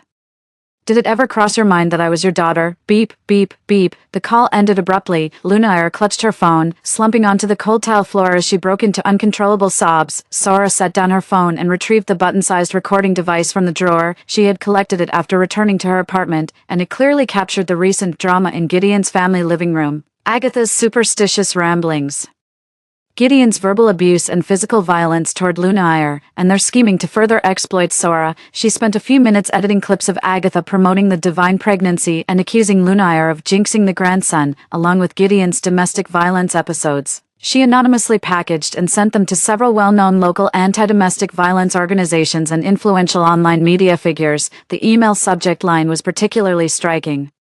Desperate father stages violent drama at home. Divine pregnancy. Grandma blames daughter-in-law for jinxing grandson. Theodore's condition visibly worsened. Daily treatment costs and imported medication fees flew out like snowflakes, quickly depleting the money Gideon had scammed by playing the victim. The new BMW was sold for a pittance, and the old Shally had long since been used to pay off debts. He stared at the ever-climbing numbers on the medical bills.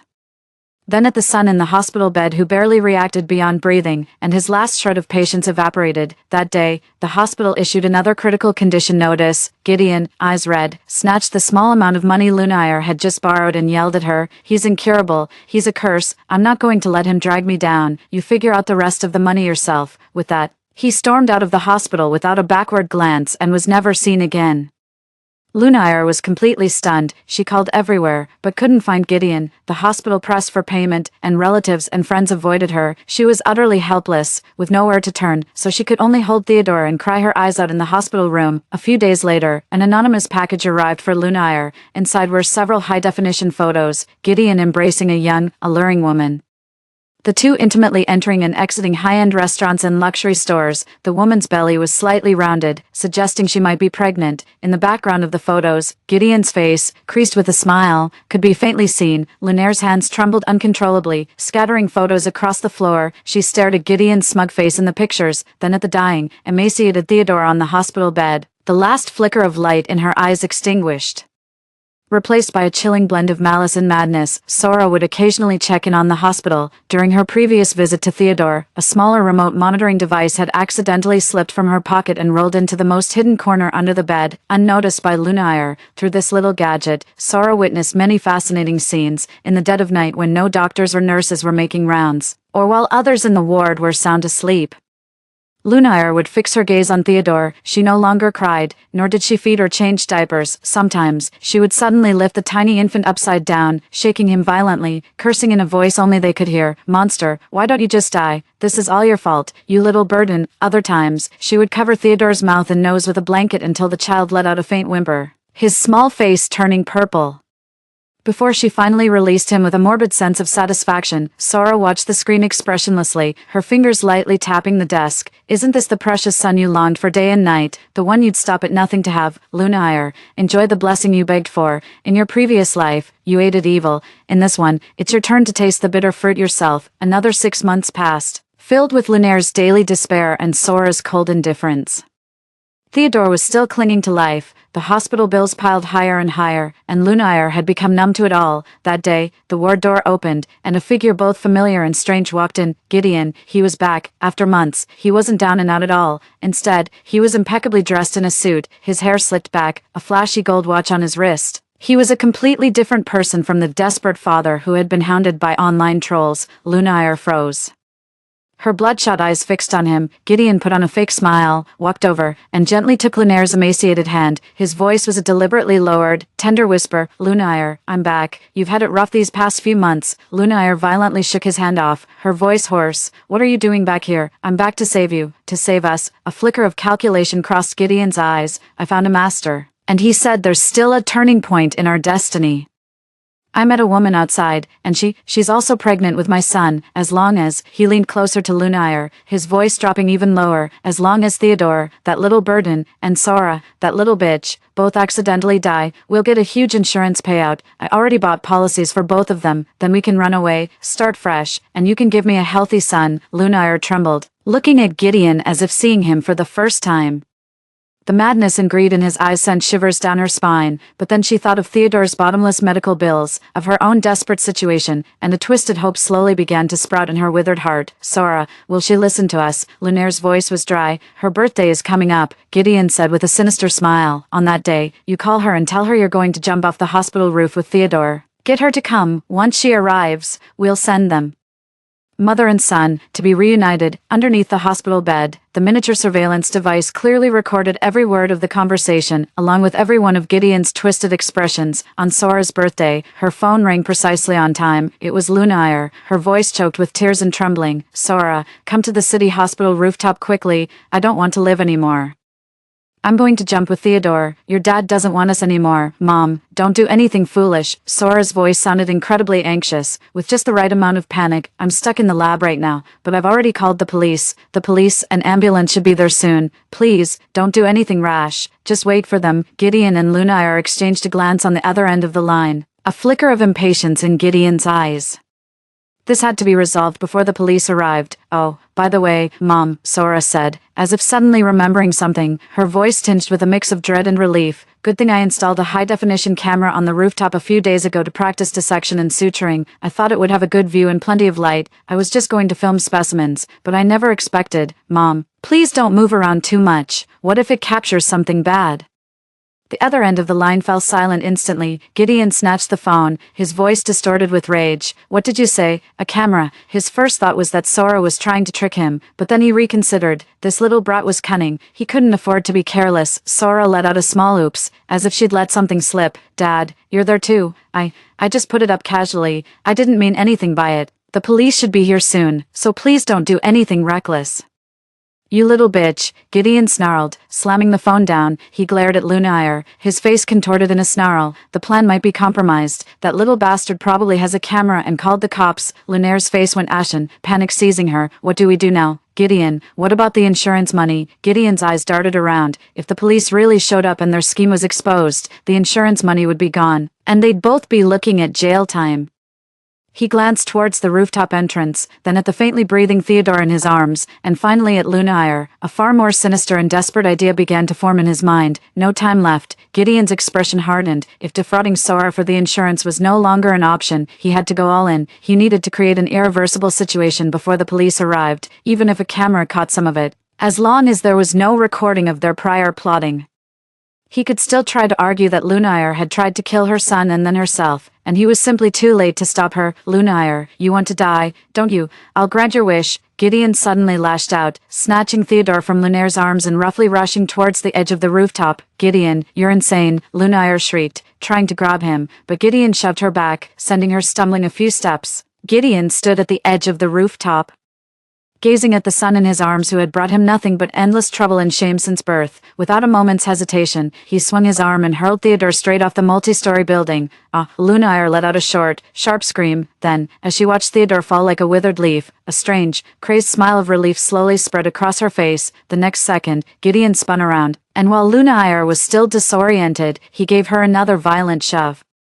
Lunaier screamed as she toppled backward, over the railing, following Theodore. Now there's no one left to contradict me, he panted, his face contorted with a desperate, savage glee. Almost simultaneously with Lunair's fall, the rooftop door burst open. Several police officers, Sora, and Professor Solomon, whom she had called, along with two burly male colleagues, rushed in. What they saw was Gideon sprawled at the edge of the rooftop, sobbing hysterically towards the ground below.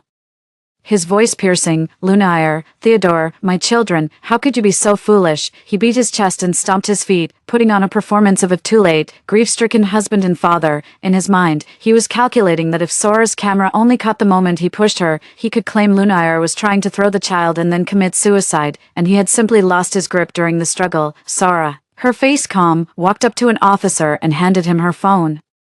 Officer, this is the full recording from the surveillance camera I installed. It includes their earlier plotting in the hospital room on how to trick me onto the rooftop, their attempt to murder my child and me for insurance money, and everything that just happened. She deliberately emphasized the words plotting in the hospital room. The video began to play, showing Gideon in the hospital room, conspiring with Lunaier to murder Sora and Theodore for insurance money. Every word was a hammer blow to Gideon's heart. Then came the rooftop scene, where, upon learning about the cameras and approaching police, he made a grim decision to act first, personally throwing Theodore off, followed by Lunaier. The evidence was irrefutable. Gideon's wailing stopped abruptly. He stared in disbelief at the footage playing on Sora's phone screen, especially the conversation in the hospital room. The grief on his face instantly froze, replaced by a deathly pallor of terror and malice. He never imagined that Sora's surveillance had started right from the hospital room. Sora, you bitch. He lunged at Sora, but two quick-thinking police officers swiftly pinned him to the ground, his hands cuffed behind his back. You've been reborn too, haven't you? You goddamn reborn. I can't believe I fell into your trap twice. You bitch. Reborn. The lead officer sharply caught the word, motioning for his subordinates to tighten the cuffs. He then emphasized, take him back and interrogate him thoroughly. News quickly came from downstairs. Theodore died on the spot, while Lunaier was rushed to the hospital for emergency treatment. Although she survived, her severe injuries caused critical brain damage, ultimately leaving her in a vegetative state. She would spend the rest of her life confined to a hospital bed, truly a living hell, trapped between life and death. Sora watched as the police led Gideon away. He was still cursing wildly, his face twisted with rage, but it no longer frightened her. She let out a soft sigh as the wind on the rooftop gently lifted her hair. The sky seemed a little clearer now. The bloodshed and despair of her past life had finally come to an end. In the courtroom, faced with overwhelming evidence, Gideon's initial arrogance gave way to desperate excuses. When Sora presented the secret recording from the hospital room and the full surveillance footage from the rooftop, gasps echoed through the gallery. Gideon tried to pin all the blame on Lunaire, now vegetative, and even accused Sora of plotting to frame him, claiming he had merely made a mistake in a moment of weakness, yet every frame of the footage and every word spoken laid bare his greed, cruelty, and hypocrisy. The prosecutor's closing statement was methodical and impactful, each word carrying the weight of truth. Finally, the gavel fell, solemn and grave. Gideon was found guilty on multiple counts, including premeditated murder, Theodore, attempted murder, Lunaire, Sora, insurance fraud, and abuse. He was sentenced to death, to be carried out immediately. When the news reached the countryside, Agatha was in her yard, cursing and railing against Sora, calling her an ungrateful wretch who had ruined her whole family. When the village officials informed her of the verdict, she first froze, then her triangular eyes widened, and she shrieked, "Impossible, my grandson is a divine child, my son was framed, it's that little hussy who brought bad luck to my family." She lunged at the officials, intending to tear at them, but suddenly swayed, her mouth and eyes contorted, and she collapsed to the ground. The stroke came on suddenly and violently, leaving Agatha paralyzed. The neighbors, whom she used to boss around, now only dared to peek over the fence, unwilling to get involved with such ill fortune. Before long, the old woman who once lorded over Gideon's family passed away silently in her foul-smelling, unkempt shack, clinging to her obsession with her divine golden grandson and her curses against Sora. It was said that when she was found, she was nothing but skin and bones. And there wasn't even a drop of clean water in the house. City hospital, VIP ward. Lunaire lay like a withered branch, only the faint rise and fall of her chest indicating she was still alive. Sora regularly paid her medical expenses, just enough to maintain her vital signs. No more, no less. That day, Sora came again. She tucked the blanket around Lunaire, her voice eerily calm. "How have you been, Mom? I've got some good news for you." The woman Gideon's been seeing, their son just turned 1 month old, a chubby, fair-skinned little thing, quite adorable, really. On Lunaire's expressionless face, her eyelids seemed to tremble almost imperceptibly. Sora continued, a faint, almost mocking smile in her tone, "But I had someone look into it. That child, just like your grandson Theodore, isn't biologically related to Gideon either. That woman is clever. You see, Gideon was just one of her many sponsors.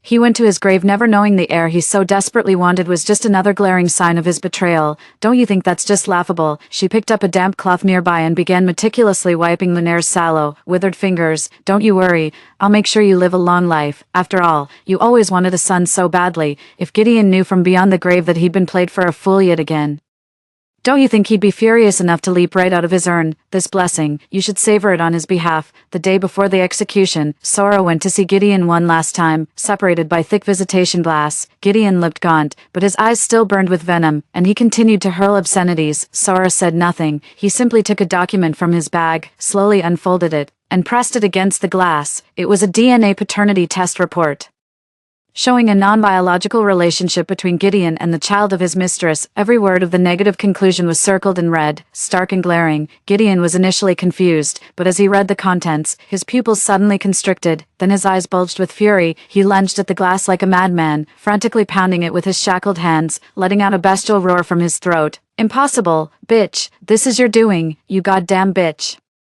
He remembered Lunaire, he remembered Theodore, he remembered the absurdity of twice unknowingly raising another man's child, and finally, all hope vanished. Immense humiliation and despair instantly consumed him. As the prison guards forcibly dragged him away, he was still screaming hysterically, "You've been reborn too, Sora, you must have been reborn too. I'll haunt you even as a ghost." Sora watched silently as he was dragged away, until his roars faded completely at the end of the corridor. She picked up the forensic report and casually tossed it into the trash can outside the visitation room. On a beautiful, sunny day, Sora visited the suburban cemetery and placed a bouquet of daisies before Theodore's small tombstone. She knelt down and whispered softly, "Little brother, I'm so sorry for the way you came into this world, and the way you left it. If there's a next life, I hope you find a warm home, free from illness and hardship, filled with peace and joy, and truly loved by someone." Through legal channels, Sora recovered the portion of her mother Lunaire's premarital assets that she was entitled to inherit, as well as the illicit gains from assets Gideon had acquired with illegal proceeds. She also dealt with Agatha's dilapidated ancestral home in the countryside. All the proceeds from these sales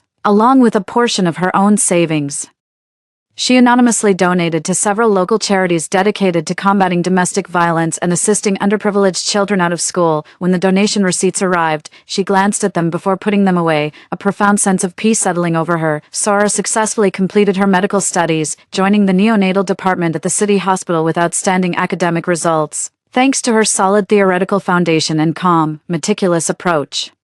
She quickly grew into a capable young doctor, able to handle responsibilities independently within the department. Under the glare of the surgical lights, she was completely absorbed in performing a complex life-saving procedure on a critically ill, premature newborn. Sweat plastered her hair to her forehead, yet her hands remained as steady as a rock. When the readings on the monitoring equipment finally stabilized and the baby let out its first cry, faint but strong, everyone in the operating room breathed a sigh of relief. Solomon took off her mask, revealing a tired but relieved smile. She walked over to the incubator, gazing at the tiny life within, her eyes gentle yet resolute. "Doctor, thank you so much. You saved my son's life again." A young father, overwhelmed with emotion, stammered his gratitude outside the ward, bowing repeatedly to Solomon, who had just emerged from the operating room. Sora waved her hand, her voice gentle. "It's what I'm here for. The baby's condition is stable for now, but we'll need to keep a close eye on him. You two should also get some rest." The sunlight streamed through the hospital corridor's glass windows, illuminating her white scrubs and reflecting in her clear, bright eyes. The darkness and bloodshed of her past had long been buried by her own hands. Now, she was meticulously painting the canvas of her future, stroke by stroke, with boundless light and hope. She knew the road ahead was long, but she would walk it with unwavering determination. Living for Solomon. Story 2. For 5 years, I used the system to win over the werewolf chieftain. After altering his tragic fate, I finally earned a place in his heart. But on our wedding night, the prisoners of war rebelled and fled. When arrows rained from the sky, he shoved me aside to shield his true love. He pierced the enemy's throat, yet not a single drop of blood stained the woman beside him, clutching my bleeding shoulder. The truth dawned on me. This operation had failed after all, but it's okay. I can finally go home. A cold mechanical voice echoed in my mind. "Host, after the mission failure, you will gradually lose all memories related to the target. 3 days from now, you'll forget him completely." I watched his retreating figure carrying his beloved, my lashes trembling. Perhaps to him, dying for his beloved would be the greatest happiness in this world, swallowing the bitterness in my heart. I clutched my shoulder and stepped into the tent. At the very center lay the white fox he'd hunted for me with his own hands. Back then, the young man sat astride his horse, tall, robust, like a majestic mountain peak. Bathed in dazzling sunlight, he flashed a radiant smile, his eyes brimming with irrepressible vigor. "Lena, you're delicate. I hunted this fox especially for you. Have it made into a stole." One. Seeing me startled by the dead white fox, he gently ruffled my hair.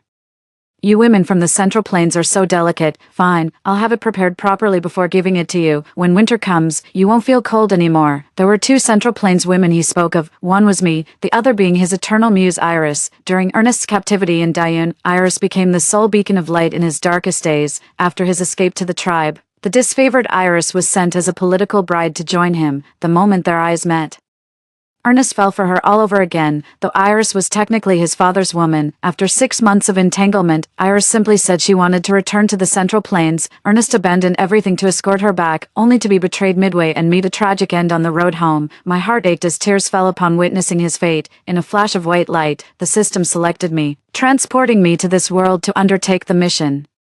Win Ernest's heart within 5 years and give him the happy ending he deserves. I made sure to appear as an orphan girl by his side before Iris could marry into the family. Day after day, I tended to him with gentle care, mending the wounds of his tragic childhood. With time, he gradually fell in love with me. I thought I had successfully taken Iris's place. Only now do I realize he loves me, but he loves her more. After bandaging my wounds, I sat by the fireplace to warm myself. The felt tent flap lifted as a cold gust rushed in. Looking up, I saw Ernest approaching me with guilt written all over his face. "Lena, it was an emergency. I didn't have time to find you." I pursed my lips. He claimed it was urgent, yet managed to protect Iris perfectly well. I shook my head. "It's nothing." He seemed to relax, smiling as he wrapped his arm around my waist, his warm presence enveloping me instantly. "Lena, your birthday is in 3 days. How about I throw you a grand celebration?" 3 days later, I looked up into the man's striking features. 3 days later, I'll forget everything about him. No need to trouble yourself. I prefer solitude. I subtly put some distance between us. A look of surprise flashed across the man's face. After all, I'd hardly ever refused him before. I used to embrace whatever he proposed without hesitation, but now I'm done catering to his whims. I walked to the felt door and gazed at the boundless grassland stretching beyond. Ernest frowned slightly, his tone laced with displeasure. What's wrong? Are you still holding a grudge because I didn't save you earlier? I told you. It was simply too late. Iris was right beside me at that moment, so I had to prioritize helping her first. Iris. I raised an eyebrow slightly. That was his special pet name for Iris, even though I'd done everything possible to keep them apart since arriving here. Yet somehow they've progressed this far already. I'm starting to see how ridiculous I am. Who the hell do I think I am? Foolish enough to believe I could untangle his cursed fate. Seeing my silence, Ernest paused before finally softening his tone. All right, stop being angry now. He cradled my hand in his, then drew a gemstone pendant from his robe and laid it gently upon my palm. Knowing you missed the Central Plains, I had this necklace specially brought from Chang'an. Try it on. Let's see if it suits you. Yet as I gazed at the dazzling necklace in my palm, not a shred of joy stirred within me. I've always preferred simplicity over flashy jewelry. My gaze fell upon the colorful yurt in the distance as I let out a bitter chuckle. The jewelry lover was someone else entirely, born a princess, cradled in luxury. Of course she'd fancy such extravagant trinkets. He probably had someone specially fetch things she loved. And just happened to pick one for me too, all along.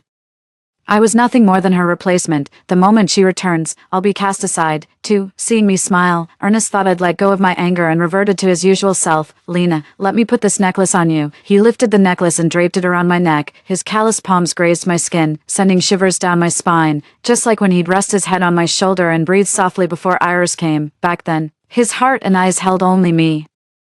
A young battlefield commander revered by thousands, yet he'd whisper sweet nothings in my ear the moment we returned to our tent. Before every campaign, he'd insist on my kiss as his lucky charm. His eyes still hold me, yet I can no longer fathom what's in his heart. Stunning, Lena's fair complexion becomes even more radiant with this necklace, like snow kissed by moonlight, breathtakingly beautiful, just like old times. He wrapped his arms around my waist and pulled me close. Lena. I know you've been feeling down lately. How about I take you hunting tomorrow? He pointed at the rolled-up white fox pelt in the yurt. Winter's coming to the steppe. Let me hunt another white fox for you. Deal. We'll go hunting together tomorrow. I turned to gaze at the man I'd loved for 5 years, tracing the contours of his features with my eyes. Let this hunt be our final farewell, after all. In 3 days, I'll vanish completely from his world. The crisp autumn air filled our lungs as Ernest and I galloped across the boundless grasslands. Lena, you haven't been out in ages. Today I'll show you the time of your life. He remained as enthusiastic as ever, but my spirits were nowhere near as high as before. The emerald grass and golden sunshine. This used to be my absolute favorite view, if only there weren't that jarring figure ruining the scene. Iris stood on the grassland in a striking red dress, radiating bold beauty. At first sight of her, Ernest's eyes lit up instantly as he slowed his horse to approach her. Iris, what brings you out here today? With a deliberate tilt of her chin, she flashed the expensive necklace around her neck. It bears a striking resemblance to mine, though clearly more valuable. Naturally, I came when I heard you were going hunting. There's little entertainment on the steppe. Watching you hunt barely qualifies. Ernest laughed heartily, utterly carefree. Great, then ride with me, with you. But isn't there already someone behind you? Iris arched an eyebrow at me. 3 people can't ride one horse. Ernest froze momentarily, then flashed an awkward, flustered look. I saw through his hesitation, a mocking glint flashing in my eyes. He invited me for the hunt, yet now wavers for Iris's sake. The hierarchy between Iris and me in his heart couldn't be clearer. Indeed, how could I ever compare to his cherished moonlight? With a scoff, I obediently dismounted. Don't worry about me. Go ahead. My injury hasn't healed yet. I'll head back to rest. After all this, I've long since seen through everything. Rather than humiliating myself in futile competition, it's better to let go sooner. Iris gave me a disdainful look and snorted coldly. At least you know what's good for you. Ernest, let's go. Ernest shot me a guilty glance and reminded me to stay safe. As the horse's hooves faded with the wind, I was about to leave when a glimpse of a protective knot caught my eye on the ground. It was the very one I'd hand-stitched for Ernest. In that resource-scarce grassland, I'd painstakingly twisted dry grass into threads and labored under oil lamps for 5 days and nights to weave this talisman. The day I gave it to Ernest, he spun me around 3 times in excitement, vowing to keep it with him even in burial. Now abandoned on the grassland, trampled under horses' hooves, I bent down to pick up the lucky knot, silently gazed at it for a while, then took out scissors and cut it to pieces. The fabric scattered with the wind, leaving a void in my heart. The vast grassland stretched endlessly, and it wasn't until dusk that I finally returned to the yurt, lighting an oil lamp. I sat at the desk and began writing a farewell letter, after what felt like an eternity. Ernest suddenly pushed through the curtains. Lena, look, I've caught another white fox for you. See, it's still alive. Noticing I had my back turned, a note of confusion crept into the man's voice. Lena, what are you writing? Before he could lean in, I swiftly covered the farewell letter with a blank sheet. I lifted my gaze calmly, studied him for a long moment, then spoke deliberately. Ernest, I'd like to go for a walk. Where to? I want to visit Jiangnan for a while.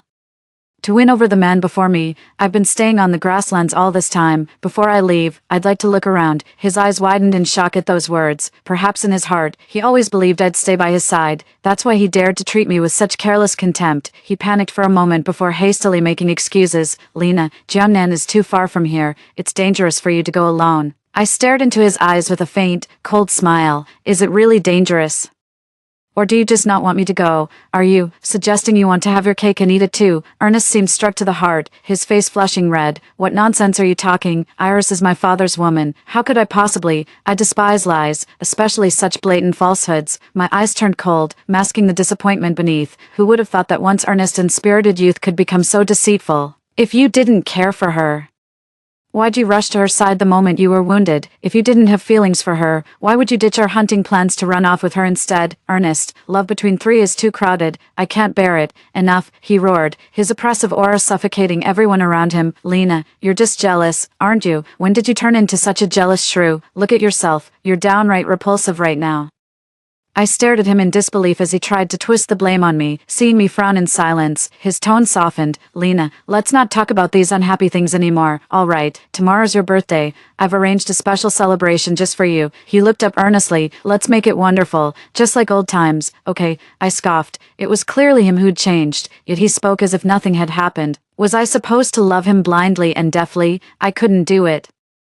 When Ernest got no response from me, he sighed, coaxed me a few more words, then left. I watched his retreating figure, knowing his inevitable fate, and couldn't help but whisper under my breath, "Don't go back with Iris." The man froze momentarily, then simply ordered the guards at the door to keep a close watch on me. Seeing his nervous demeanor, all that remained in my eyes was cold mockery. A sudden, splitting headache struck me without warning. Host.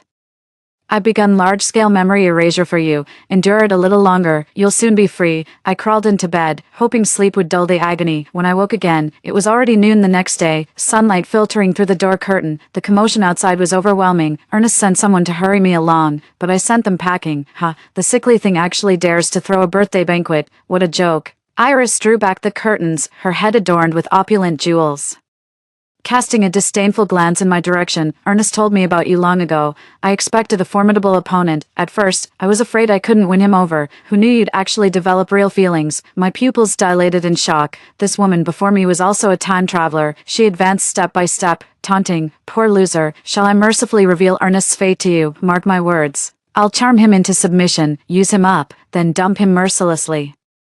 The malice in her eyes told me she wasn't joking. I could already see Ernest's heart pierced by countless arrows. I struggled to get up, but a sharp pain in my head sent me crashing back to the ground. She pulled the hairpin from her bun and drove it savagely under my fingernail. Longer, harder, make it hurt. 3. The pain shot through my fingers like lightning, making me scream, yet she only laughed. Pathetic weakling. Look at yourself, what a pitiful sight. She retrieved the hairpin and flamboyantly tucked it back into her jet-black tresses, the lush darkness swallowing the vibrant red. Then she turned and walked away without a backward glance. A man's familiar voice came from the doorway. "Iris, what are you doing here? Isn't today Iris's birthday? I came to see her." The woman's voice was soft yet deliberately raised. "Ernest, were you looking for me?" She pitched her voice with a tantalizing tremolo. The man's voice faltered noticeably. Through the gap in the yurt's door flap, the woman rose on tiptoe and pressed her fingers to his lips. "Don't say things I don't want to hear. You came here just for me, didn't you?" She melted softly into his arms, her body swaying gently, catching sight of me. A triumphant smile curled at the corners of her lips, mouthed silently at me. "You lost." The old me would have been in tears by now, but now I simply don't care anymore. Distant music and laughter reached my ears as my body began fading. The instant my soul vanished completely, Ernest pushed her away. He stepped into the yurt, only to witness my life slowly fading away. "Step aside. I came specifically for Lena. Lena, come to the feast. Lena." His voice shifted from joy to confusion, then to sheer astonishment in an instant. My lifeless body lay pale on the ground, devoid of any vitality. The flesh on my fingertip was mangled from Iris's brutal stabbing, and bright red blood had soaked through the carpet beneath. "Lena," he let out a heart-wrenching cry before throwing himself over me, his trembling fingers desperately checking for any sign of breath. After confirming I had no breath left, he let out a blood-curdling scream that seemed to weep blood. "Who did this? Who killed my Lena?" The moment he venomously uttered Iris's name, I completely departed from this world. After a flash of light, I returned to the real world. My memories of pursuing Ernest in the game felt like a dream that faded upon waking. No matter how intense or painful those memories were, they were just fleeting thrills from a game to me. Rolling my stiff shoulders, I fully returned to reality. Here I have loving family and friends, plus a decent job. 3 months later, I even got myself a boyfriend. He treats me wonderfully. Life feels almost unrealistically perfect. As for that failed romance target in the game, it had long slipped my mind. That evening, while strolling through the park hand in hand with my boyfriend Tristan, he suddenly needed to use the restroom. I obediently waited on a bench. Just then, a German shepherd appeared out of nowhere. Its muscular frame bore the marks of street life, its coat lacking the sheen of a pampered pet, yet nothing could dim its extraordinary presence. The moment our eyes met, its emerald gaze ignited with recognition. It broke into a sprint toward me, startled by it. I was about to scream and run when faint whimpers came from behind. Turning around, I saw it lowering its head, gazing at me with pitiful eyes. My heart melted, and I stepped forward to gently stroke its head. The fur felt surprisingly soft. I've grown quite fond of this big fella. Reaching out to scratch its chin, it seemed to enjoy it, letting out contented little grunts. "How did you end up here? Where's your owner?" I didn't expect an answer. But to my surprise, it shook its head as if understanding me, then it cautiously nestled into my arms, nuzzling its head against my forearm. Watching its behavior, I felt an inexplicable sense of familiarity, yet I couldn't quite place why. Feeling this special connection, I secretly began considering adopting it. "If you really don't have an owner, I'll take you home with me, okay?" At these words, its eyes lit up with excitement as it nuzzled against me even more vigorously. "Oh my, haha. All right, I get it, easy there. I'm taking you home now. Let's call you Kale." I gave it a hug. Just then, Tristan walked over to me. "Where did you find such a big dog?" His eyes widened as he leaned in to touch it, but in an instant, Kale seemed to switch personalities and bit his hand.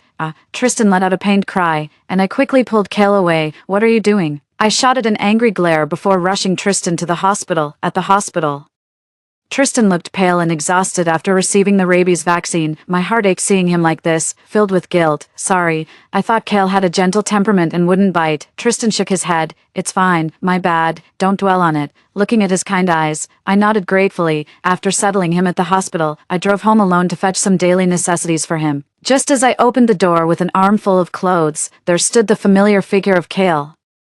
My eyes turned icy as I snapped sharply, for, "Get lost," yet it wore a wounded expression. My heart softened for a moment, but the memory of it biting Tristan instantly rekindled my anger. "You vicious mutt, I was going to take you in out of pity, but you're nothing but a savage beast. Get lost. I never want to see you again." Just then, the man's trembling voice rang out inexplicably. "Lena, do you really never want to see me again?" A blinding white light flashed, to everyone's astonishment. The wolf dog Kale transformed into a youth from another race. My eyes widened instantly as I hastily stepped back, instantly on guard. "Who are you? Why are you in my house?" His bloodshot eyes stared at me for a long moment before he spoke in a hoarse voice. "You don't recognize me." I fronted him, feeling a vague familiarity but mostly strangeness. "I don't know you. You must have mistaken me for someone else." Seeing me shake my head, his eyes trembled as he pulled out a fox fur scarf. "Lena, look, this is the fox fur I specially hunted for you. Do you remember?" I took a look at that scarf. White fox fur, quite lovely. Shame it's not mine. No idea. Immortal brother, I swear I'm not the person you're looking for. Why don't you try searching outside? I need to go check on my boyfriend, the one you bit. I'd made up my mind to ignore this weirdo and was sidestepping past him, but he grabbed my arm in an iron grip. "What boyfriend? Since when do you have a boyfriend?" His voice carried a menacing, almost deranged edge that only deepened my disgust. My mood was foul enough as it was. "Let go." I wrenched my arm free. "The guy you just bit happens to be my boyfriend. You're lucky we're not suing you for medical expenses, you weirdo. Stop bothering me." I shot him an angry glare. The man before me looked utterly devastated, swaying unsteadily, his face twisted in visible anguish. "Lena, have you really forgotten me completely? You used to say you'd only ever love me. The system that sent me here said I'm your mission target. You pitted how that bastard used and abandoned me, so you entered the game to change my fate. Ever since you arrived, we hunted together, learned together. You once nestled in my arms and whispered you'd never leave my side. Yet in the end, his voice cracked with emotion as he forced out the words, "Yet in the end, you abandoned your pursuit of me and walked away. Have you forgotten all of this?" He spoke earnestly, tears glistening in his eyes, yet as I watched him like this, I felt nothing stirring in my heart. Pressing my lips together, "I'm sorry, but I truly have no memories connected to you." Besides, if I truly loved you as you claim, why would I ever give up pursuing you? If I really loved you, I'd stay in this game forever. Even after completing your route, I wouldn't have the heart to leave. Yet here I am now, without a single memory of you in my mind. He paused for a second, his eyes clouded with inexpressible regret. Damn it, it's all Iris's fault. If it weren't for that bitch, I wouldn't have been fooled and neglected you. Now I finally understand.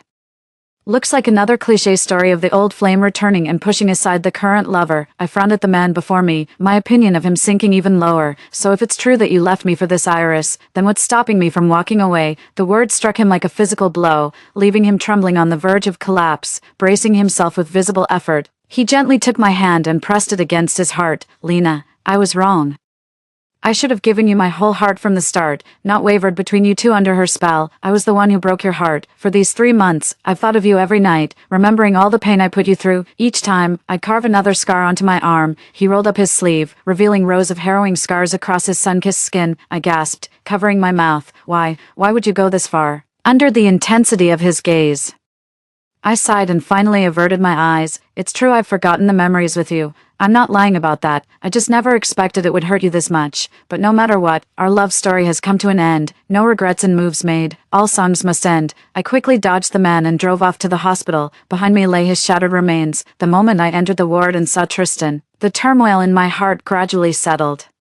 Was it because Ernest's gaze burned too intensely? Fragments of memories about him had just surfaced in my mind. A tidal wave of emotions flooded my heart. Those waves of love, bitterness, and heartache burned through me like shots of hard liquor, leaving nothing but scorching heat in their wake. Seeing me dazed, Tristan chuckled and broke the silence. What? Did you just crash your car or something? Snapping back to reality, I flung the clothes I'd brought right at his face in flustered annoyance.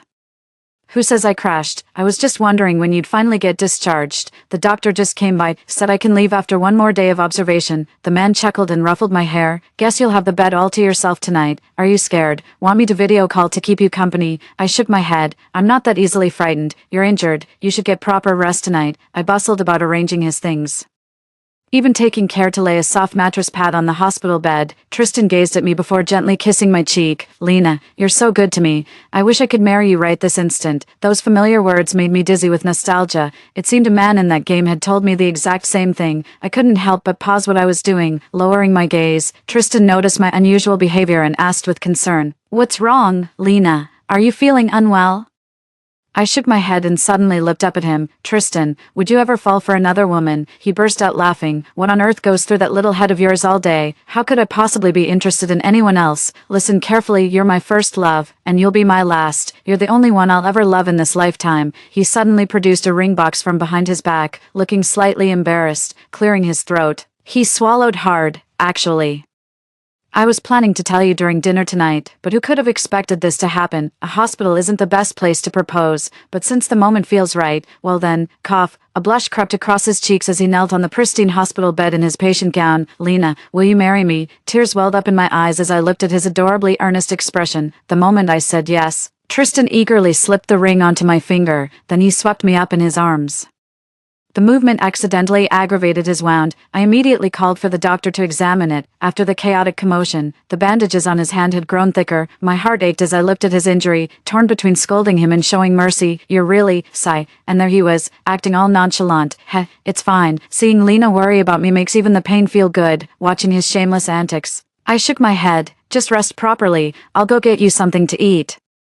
Amicham, thanks babe. His eyes shone with pure, ardent affection. My cheeks flushed as I scoffed at him before turning to leave. Just past the convenience store, I bumped into a familiar face from the hospital. She's Tristan's old friend, and she's been a great help since he got injured. The moment we met, she spotted the diamond ring on my finger. Oh, what's this? Seeing the playful glint in her eyes, I smiled and admitted it. Yes, Tristan proposed to me. Wow.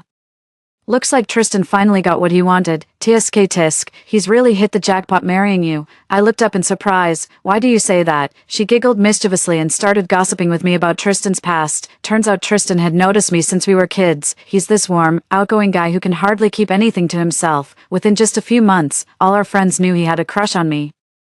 They kept suggesting whether to play matchmaker for him or let me know about his feelings for me, but every time, Tristan would decline with various excuses. It wasn't until the end that he finally revealed the reason. Turns out he didn't want to burden me and wished to become a better man before pursuing me, so from elementary school till now, his romantic history has remained completely blank, yet with me, He's utterly familiar, turns out all these years. He's been sculpting himself into exactly my type. This guy's actually pretty inspiring. If I had half his determination, I could probably land my crush too, but you can really tell how deeply he loves you. Congratulations on making the right choice. You're going to have such a happy life, she teased with a smile, exchanged a few more casual words with me, then headed back to the hospital. I felt dazed for a moment when Ernest's words suddenly came to mind. So I suppose Tristan has successfully won me over, though he's far luckier than I was when pursuing Ernest, because I've genuinely fallen for him too. Turning with a smile, I suddenly caught sight of Ernest. His towering frame swayed unsteadily. Lena, is what she said true? You actually chose to be with that man. With the only exit blocked by him, I had no choice but to grit my teeth and nod. His expression cracked, his gaze turning fragile. The once dashing young general on the grasslands now resembled fragile jade. Lena, are you truly abandoning me? I'm sorry, my heart already belongs to another. In your culture, he would be called my husband. I forced a polite smile and walked past the man with my takeout. Perhaps in my haste, I failed to notice the car approaching from the corner as I crossed the driveway. The silver car came at me like lightning. Lena, Ernest cried out urgently, before losing consciousness. I saw him sprinting toward me. When I came to, I found myself back in the yurt. The unfamiliar scent of medicinal herbs assaulted my nostrils. My eyes fluttered open to see Ernest's haggard face. His once handsome, clean-shaven face was now covered in stubble, with dark circles under his eyes. How did I end up here? My hoarse voice startled the man awake. Lena, you're awake. How did I end up back here? 5. I looked down in confusion at my outfit. It wasn't the jeans and shirt I'd been wearing before the accident. Instead, I was dressed in traditional steppe attire. Ernest averted his gaze. That giant monster knocked you down. You were hanging between life and death. At the critical moment, I summoned the system. It said your injuries were too severe. In your original world, consciousness couldn't sustain itself anymore. The only option was returning to this one. My eyes widened in shock. What about Tristan? I just agreed to marry him. Ernest avoided my gaze, deliberately changing the subject. Lena, try this soup. I had it specially prepared for you. I won't drink it. I frowned and refused outright. Where's the system? I need to talk to the system. After shouting for ages with no response from the system, I turned a suspicious gaze toward the man before me. He silently set the soup aside. If you don't want it now, you can have it later. You just woke up and need to recover. Don't think about anything else for now. I smashed the soup bowl against the floor and glared at him through narrowed eyes. What did you do? Why is the system ignoring me? Seeing the man refuse to answer, I pressed a shard from the broken bowl against my neck. Speak, Lena. Be careful not to hurt yourself. Ernest looked slightly panicked as he moved to stop me. I took a step back, my expression stern. Spit it out. He pressed his lips together. Eyes urgently fixed on the fragment in my hand. Lena, you might have forgotten, you're the outsider in this world. My eyes widened as I stared at him in disbelief. Seizing my moment of distraction, he snatched the shard from my hand. The sharp edge sliced open his palm, blood pooling on the ground in widening stains. He turned his back to me and walked away. Get some rest now. I'll come check on you later. House arrest was unbearable, while birds sang in the breeze outside the yurt. Only the flickering firelight kept me company within. I tried every possible way to contact the system, but only silence answered my calls. Fumbling with the diamond ring on my finger, my heart sank like a stone. Was there truly no way back? I couldn't bring myself to accept this truth. When Ernest visited me for the second time with a hairpin, I drove it straight into my throat. If death brought me here, then death shall take me away, before losing consciousness. I saw Ernest's heart-wrenching expression. To my surprise, after death I found myself in a void of nothingness. The system's voice echoed after a long silence. Host, I raised my eyes to the machine floating in midair. Did you stop talking to me because of what Ernest said? The cold mechanical voice paused briefly. Apologies, host. After you left, his psychic interference became too strong. It disrupted my systems. I had no choice but to hide. Was it you who sent him to find me in the real world? Yes, I'd had enough of its nonsense. Then how do I get back to my world? Before I could respond, a white mist suddenly swirled in the void. As the mist dissipated, Ernest's figure abruptly materialized. His face was deathly pale, with a faint blood stain visible upon closer inspection at his neck. Dodging away, I screamed at the system in furious desperation. Why is he back again? Noticing my look of utter revulsion, the man's ashen face twitched. Host, he took his own life after your death too. That's why he's here now. A wave of despair washed over me, so there's no way I can get rid of him. Exasperated, I glared at that persistent man who just wouldn't leave me alone. Ernest, will you ever stop this nonsense? I've told you already, I don't love you anymore. We're through. Why can't you just leave me alone? If I could choose again, I'd never try to win you over or save you. You make me sick, Lena. I just want to make amends for hurting you. The man looked at me with dull eyes. I don't need your apologies. I just want to cut all ties with you. I'm going back to my old life. I'll live happily ever after with the one I truly love. I was sick of him and screamed hysterically at him. Ernest's eyes flickered as he turned toward the system. All right, I promise you. His voice was thick with remorse. I've wronged you all my life. This is the last thing I can give you. The next second, the familiar sting of antiseptic flooded my nostrils. As my eyes fluttered open, Tristan's haggard face came into view. Tristan, my voice came out hoarse as I spoke. He blinked in confusion for a few seconds before his eyes widened with sudden recognition. You're finally awake, Lena. His eyes were rimmed red, glistening with unshed tears. I looked out the window to see flowers in full bloom. The end. Story 2, to torment me.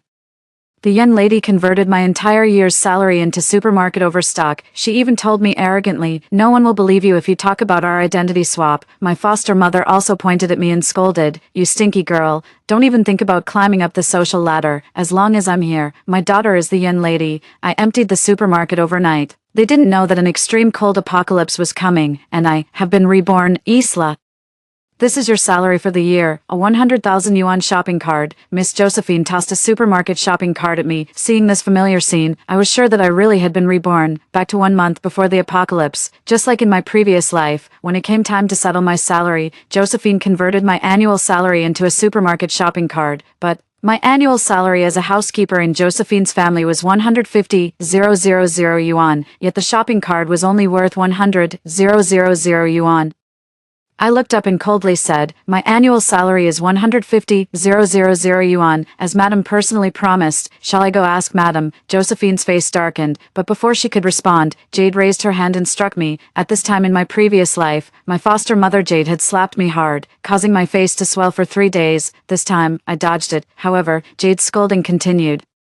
"You stinky girl, the supermarket owned by the young lady sells high-end goods. Giving you a 100,000 yuan shopping cart is already too much. What's your status to go ask Madam?" I clenched my fists, barely containing my inner rage. In my previous life, when the extreme cold hit, Josephine, and the couple Jade were trapped in Josephine's family home. The couple used their physical power to monopolize all the supplies. They enjoyed luxury, while Josephine's mother and I couldn't even drink a drop of water. Eventually, we were thrown out of the house and froze to death in 50 degrees below zero weather. Before dying, I cried and asked Jade, "Aren't I your daughter? Why do you treat me like this?" Jade, holding Josephine, laughed and said to me, "Josephine is my biological daughter. What are you?" That moment, I realized that my biological mother was actually Josephine's mother. Jade, a nanny in Josephine's family, had switched me with her daughter at birth due to her selfish motives. Now, the current Miss Josephine of Josephine's family is actually Jade's biological daughter. If you're dissatisfied, you can leave. There are plenty of people outside who want to compete for the position of housekeeper in Josephine's family. Josephine mocked me.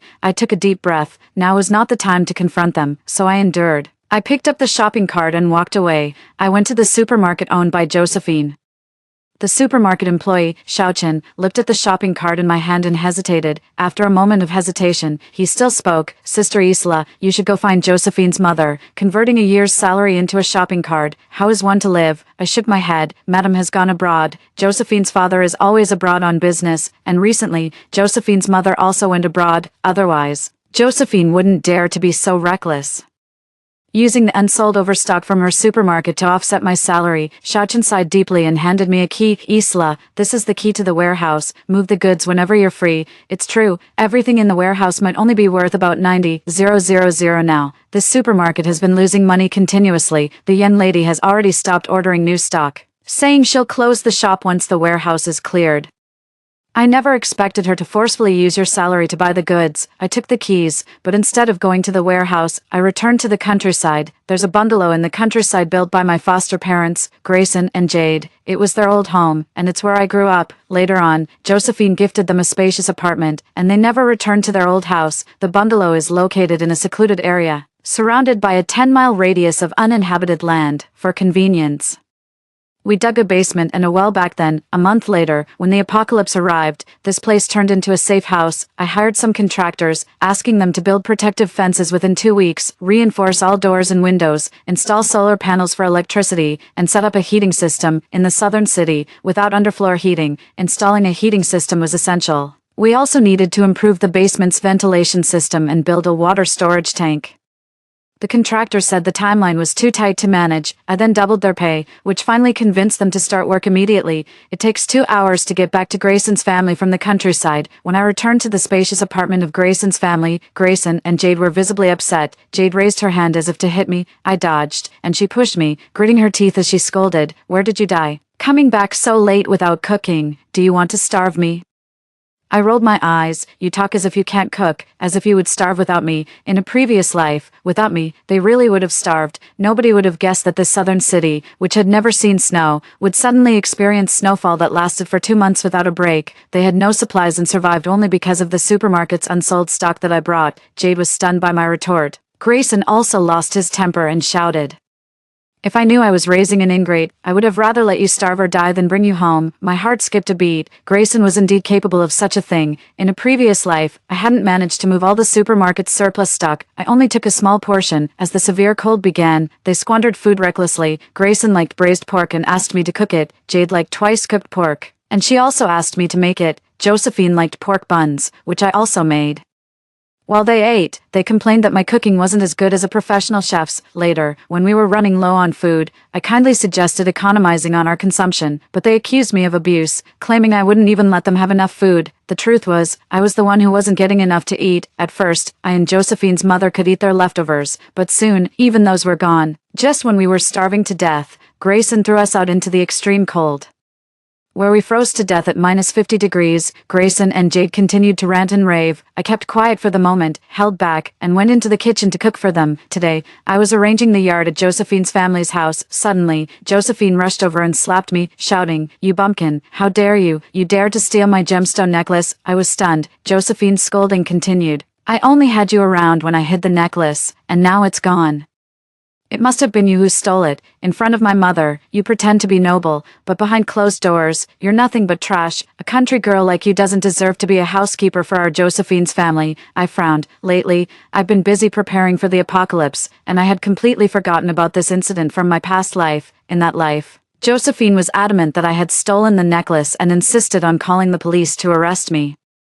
I was detained for over half a month until Josephine's mother returned from abroad and confirmed my innocence, which led to my release. This time, she was shouting, "Call the police, call them right now, and arrest this traitor within the family." Someone else spoke up for me. "Miss, the housekeeper doesn't look like someone who would steal. Miss, let us help you look for it again." Josephine snapped, "What's there to look for? I only had her with me when I placed the necklace in the drawer.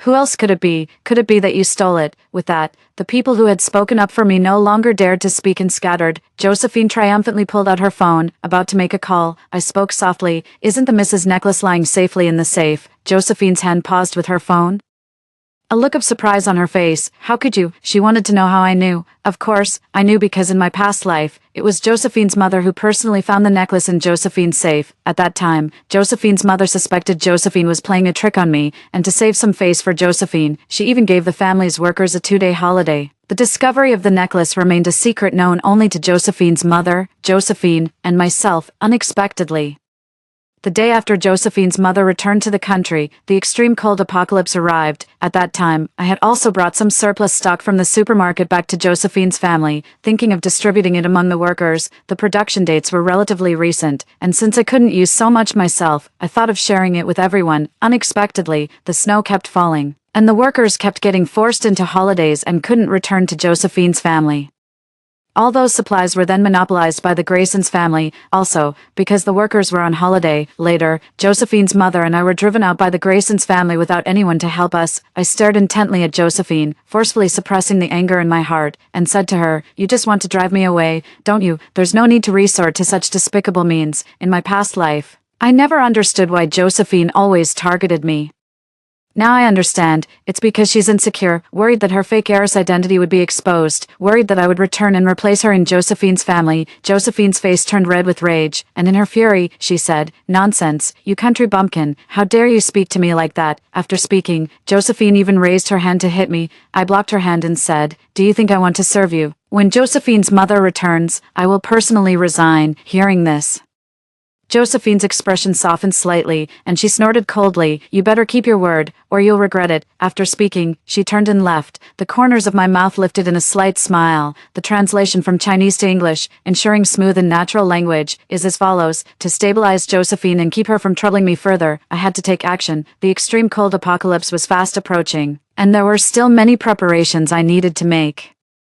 I truly didn't have the time to engage in conflicts with her. 2 weeks later, the renovation of the family home was complete. I added air conditioning, a refrigerator, and freezers to the house. My savings were limited, so to save money, I only installed insulation in the basement. The rooms on the first floor had to rely on the air conditioning for heat. I bought an air conditioner and a refrigerator for the first floor as backups, and placed 3 large freezers in the basement. Afterward, I rented a van and headed to the supermarket warehouse, concerned that people might notice all the supplies and covet them when the apocalypse hit. I opted not to hire movers. The rental location of the warehouse was secluded, rarely visited by people, so I moved everything slowly by myself. It took me 10 days to empty the warehouse. I stored most of the supplies in the basement and only kept a small portion on the first floor, with everything prepared.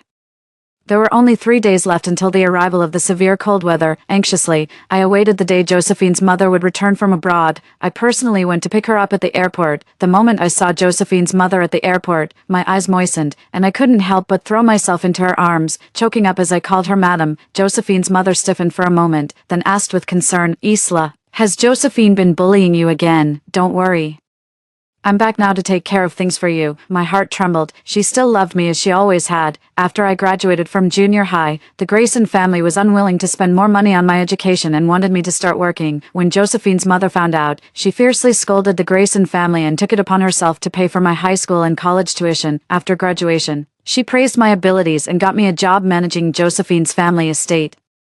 She still didn't know that I was her biological daughter. Everything she did for me was out of genuine love. In my past life, when I confronted the Grayson family in tears, Josephine's mother had fainted from hunger and hadn't heard what the Grayson family said. She never knew I was her real daughter until her death. I wiped away my tears and smiled at Josephine's mother. "No one is bullying me. I just missed you terribly, madam." Josephine's mother chuckled. "You're all grown up, yet you still act like a child." I hugged Josephine's mother again and playfully said, "Madam, let's not go home just yet. Would you accompany me to the hospital?" She asked, puzzled. "What do we need to go to the hospital for?" I responded, "Just come with me, madam. I'll tell you when we get there." This was the first time I had ever acted so playfully with Josephine's mother, and perhaps feeling a little embarrassed to refuse. She nodded in agreement.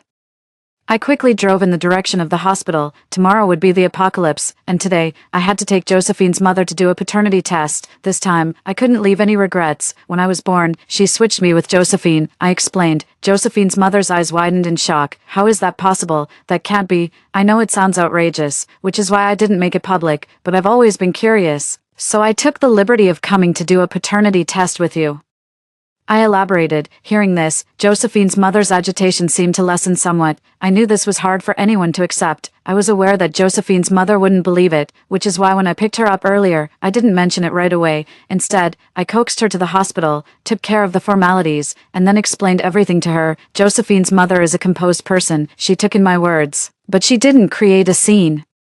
Nor did she immediately call Josephine's father or confront Jade. However, she was still visibly anxious and took the initiative to call the hospital staff to expedite the DNA test. I smiled faintly. This was also why I chose this hospital. Tomorrow would be too late. We needed the report today. Josephine's mother and I waited in the hospital. She remained silent, and I didn't speak either, thinking of an excuse to persuade Josephine's mother not to return to Josephine's family but to come with me to the safe house. After a long wait, the paternity report was handed to me. I handed it to Josephine's mother, saying, "Ma'am, I'm too nervous. Please, you open it." She took it with trembling hands and slowly opened it. Josephine's mother glanced at it, her pupils shrinking suddenly, then her eyes moistened, and tears streamed down her face. I leaned over and took a quick look. As expected, Josephine's mother and I were indeed mother and daughter. "Isla, I'm so sorry," Josephine's mother said as she pulled me into a tight embrace. I stiffened, my nose tingling with emotion. All my life, I had envied Josephine for having a good mother. I couldn't understand why Josephine's mother was so good to her daughter, while Jade treated me so poorly.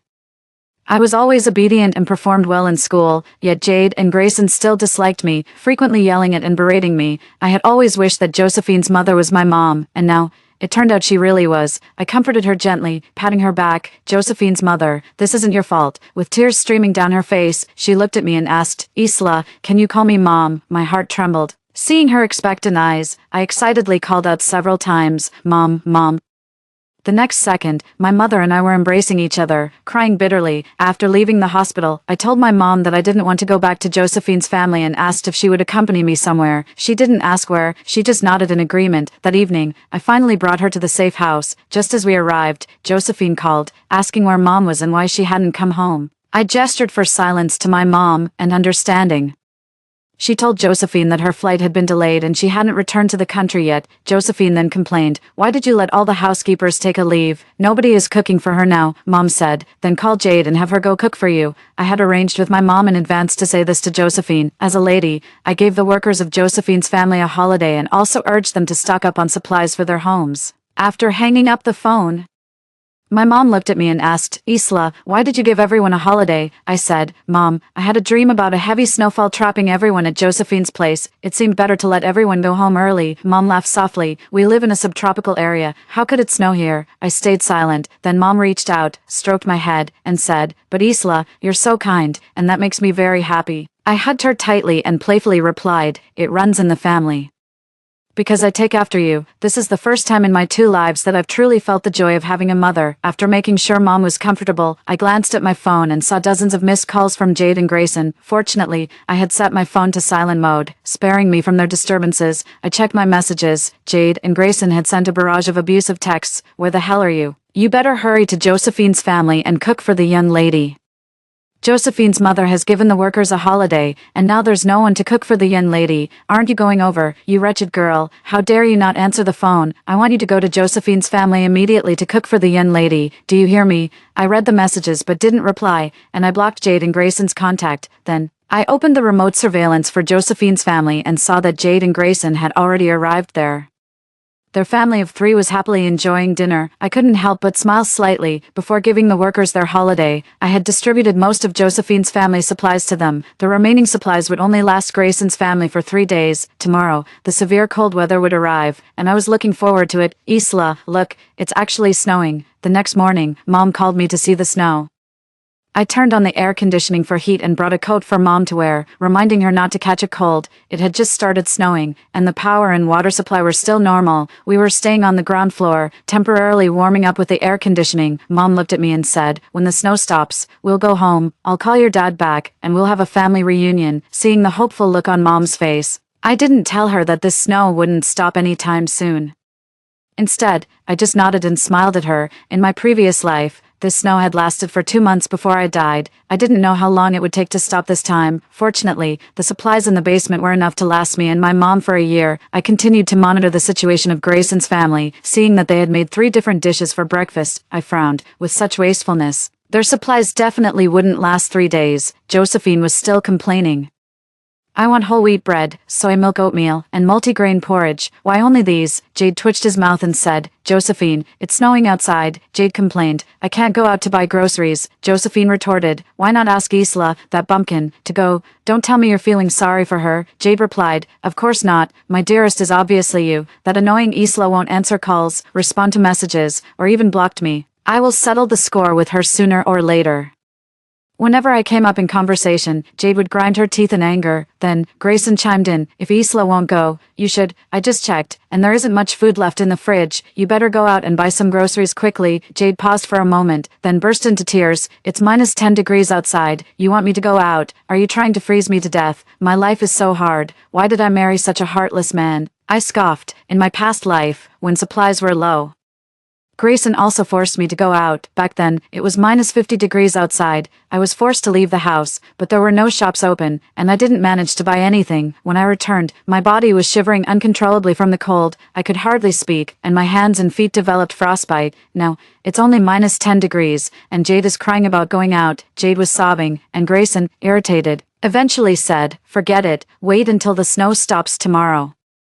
Then go out." I laughed out loud. "The snow won't stop tomorrow. Not only will it not stop, but the temperature will also continue to drop daily, eventually reaching minus 50 degrees. If they don't go out to get supplies today, there won't be another chance. They will regret this." The next day, Grayson's family did regret it. I watched on the surveillance camera as they each held a cup of instant noodles, cursing and complaining. Grayson said, "I told you to go out and get supplies yesterday.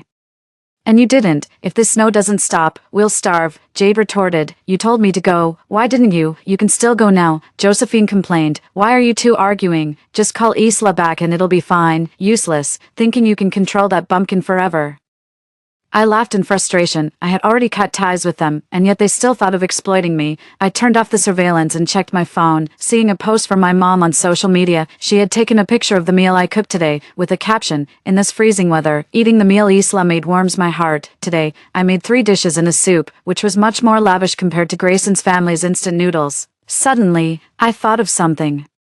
But before I could ask my mom to delete her post, I saw Josephine had commented, "Mom, where are you?" My heart raced, and I rushed to my mom's room, telling her to delete the post and not to respond or answer Josephine's calls. Confused, my mom looked at me and asked, "Isla, do you not like Josephine? If you don't, I will ask her to leave Josephine's family," although I would be a bit reluctant. "But Mom would definitely choose you without hesitation," I said with mixed feelings of laughter and tears. I sat down and had a heart-to-heart conversation with her. I told her that the news reported extreme weather conditions. It was snowing nationwide, and no one knew how long it would last. We still had food, but there might be people out there who had nothing left to eat, so we needed to keep a low profile and avoid posting on social media from now on, for safety's sake. We shouldn't tell anyone where we live, even if Josephine asked. We couldn't say. Mom understood immediately and nodded emphatically. I had underestimated Grayson's family. They knew their hometown too well. Just by looking at a photo of the table set with food, they recognized it. The next morning, Grayson's family was furiously knocking on our door. "Little brat, did you change the locks to hoard my house? Come out and open the door now. Isla, you dare feast behind our backs, I'll beat you up." "Mom, it's Josephine. Please open the door. I'm cold and hungry outside." My heart raced. Mom was furious. "I haven't even confronted them yet, and they dare to insult you. I'm going to give them a piece of my mind." I quickly stopped her. "Mom, Grayson and Jade are barbarians. We can't open the door. Let them shout outside. We won't respond." Just as I finished speaking, the sound of banging on the door erupted, one thud after another, as if they were using rocks. I suddenly remembered that I had replaced all the doors and windows with bulletproof ones. They were very sturdy, and it was highly unlikely that they could break them. I breathed a sigh of relief and persuaded my mom to go back to her room and ignore Grayson's family outside. After a while, Grayson's family must have realized they couldn't break through the door and stopped, but soon after, Josephine's crying could be heard. "Mom, I'm your beloved daughter. How can you not open the door for me?" To come here, we started our journey overnight. Our car broke down on the way, and we walked here. "Mom, I fell several times while running. My hands and feet are bruised. Don't you feel sorry for me? There's no food at home. The shops outside are closed. I haven't eaten for a day. Mom, please open the door." Whoa, hearing Josephine crying so sadly, I felt a sense of relief. In my past life, I too had suffered from falling while walking to gather supplies. Now, it was finally their turn to suffer, but Mom's heart softened, and she looked at me and said, "Isla, it's below -30 degrees outside. Maybe we should let them in." I was startled and immediately refused. "Mom, did you forget that Grayson threatened to kill me? If you open the door for them, he really might kill me." Mom pursed her lips and remained silent. Gradually, Josephine probably got tired of shouting, and there was no more noise from outside. I once again reminded my mom not to open the door under any circumstances. Only after seeing her nod emphatically could I relax and head to the kitchen to prepare today's meal. Unexpectedly, shortly after I entered the kitchen, I heard Grayson's furious voice shouting, "Isla, I'm going to kill you." A loud boom echoed in my head. Clearly, the voice was coming from inside the house. They had managed to get in. I rushed out of the kitchen and, sure enough, found that Grayson, Jade, and Josephine had entered, thanks to the door my mother had opened. Seeing me, Grayson charged forward and punched me in the face. My face stung painfully, and my body swayed. My mom rushed over and stood in front of me, exclaiming, "What are you doing? You promised you wouldn't hit Isla." I gave a bitter smile. My mom was like a flower in a greenhouse, naive about the cruelty of human nature. Josephine pulled my mom away, shouting, "Mom, let Grayson's family discipline their daughter. We shouldn't interfere." My mom immediately slapped Josephine, retorting, "Isla is my daughter, and I'm aware of the switch you all orchestrated." The Grayson family was stunned. After a moment, Jade hurriedly tried to explain, "Madam, please, you must be joking. Isla is my own flesh and blood, born after a full term. Did she feed you some nonsense? Don't believe her. She's spiteful and cannot bear to see us happy." I remained silent, not saying a word, my mom unable to contain her anger.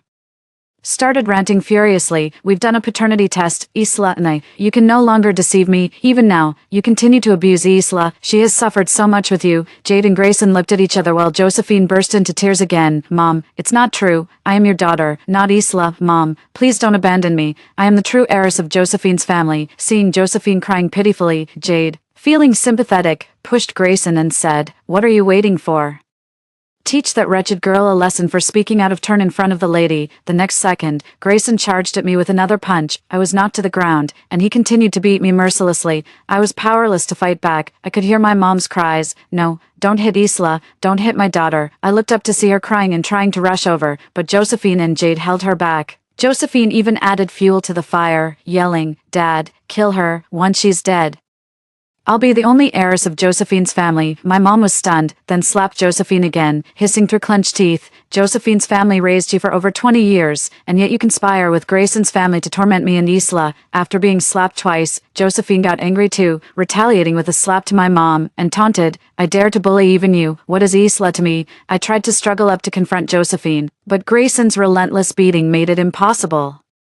All I could do was shield my head and shout, "If you kill me, there will be no one left to scavenge supplies for you. There's no food left at home. If I die, you won't survive either." Hearing this, Grayson finally stopped. Jade immediately dashed into the kitchen to check and soon came back out, saying, "There's really nothing left to eat, just enough for one more day." Grayson's family started cursing and complaining again. My mother rushed over and hugged me, crying bitterly, "Isla, I'm so sorry. I shouldn't have let them in. I was wrong." I got up and said to Grayson, "Let my mother and me go, and I can bring you supplies enough to last a year." Before Grayson could respond, Josephine, anxious not to lose her status, interrupted, "We can't let them go. They must die, or I won't be able to maintain my position as the heiress of Josephine's family, and we will lose everything." Josephine's father hasn't returned to the country yet, which means he still doesn't know that Isla is his real daughter. If we silence these two women, no one will ever know. My mother staggered, almost falling down. She looked at Josephine with a pale face and roared in agony, "Josephine, have you no conscience? I've cherished you like a treasure for over 20 years.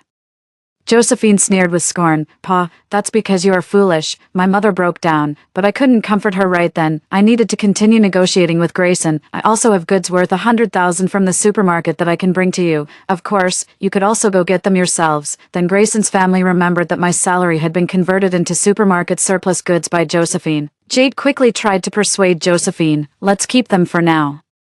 Once the little brat brings the supplies back, we can get rid of them without any rush." Grayson agreed. "Right, communications are down anyway. They can't contact the outside world. Running here almost killed me. I don't want to make another trip. Let Isla do it." Josephine hesitated for a moment but then agreed. I breathed a slight sigh of relief, temporarily safe for now. Grayson ordered me to go out immediately to bring back the goods, and my mother was to stay at home as a hostage.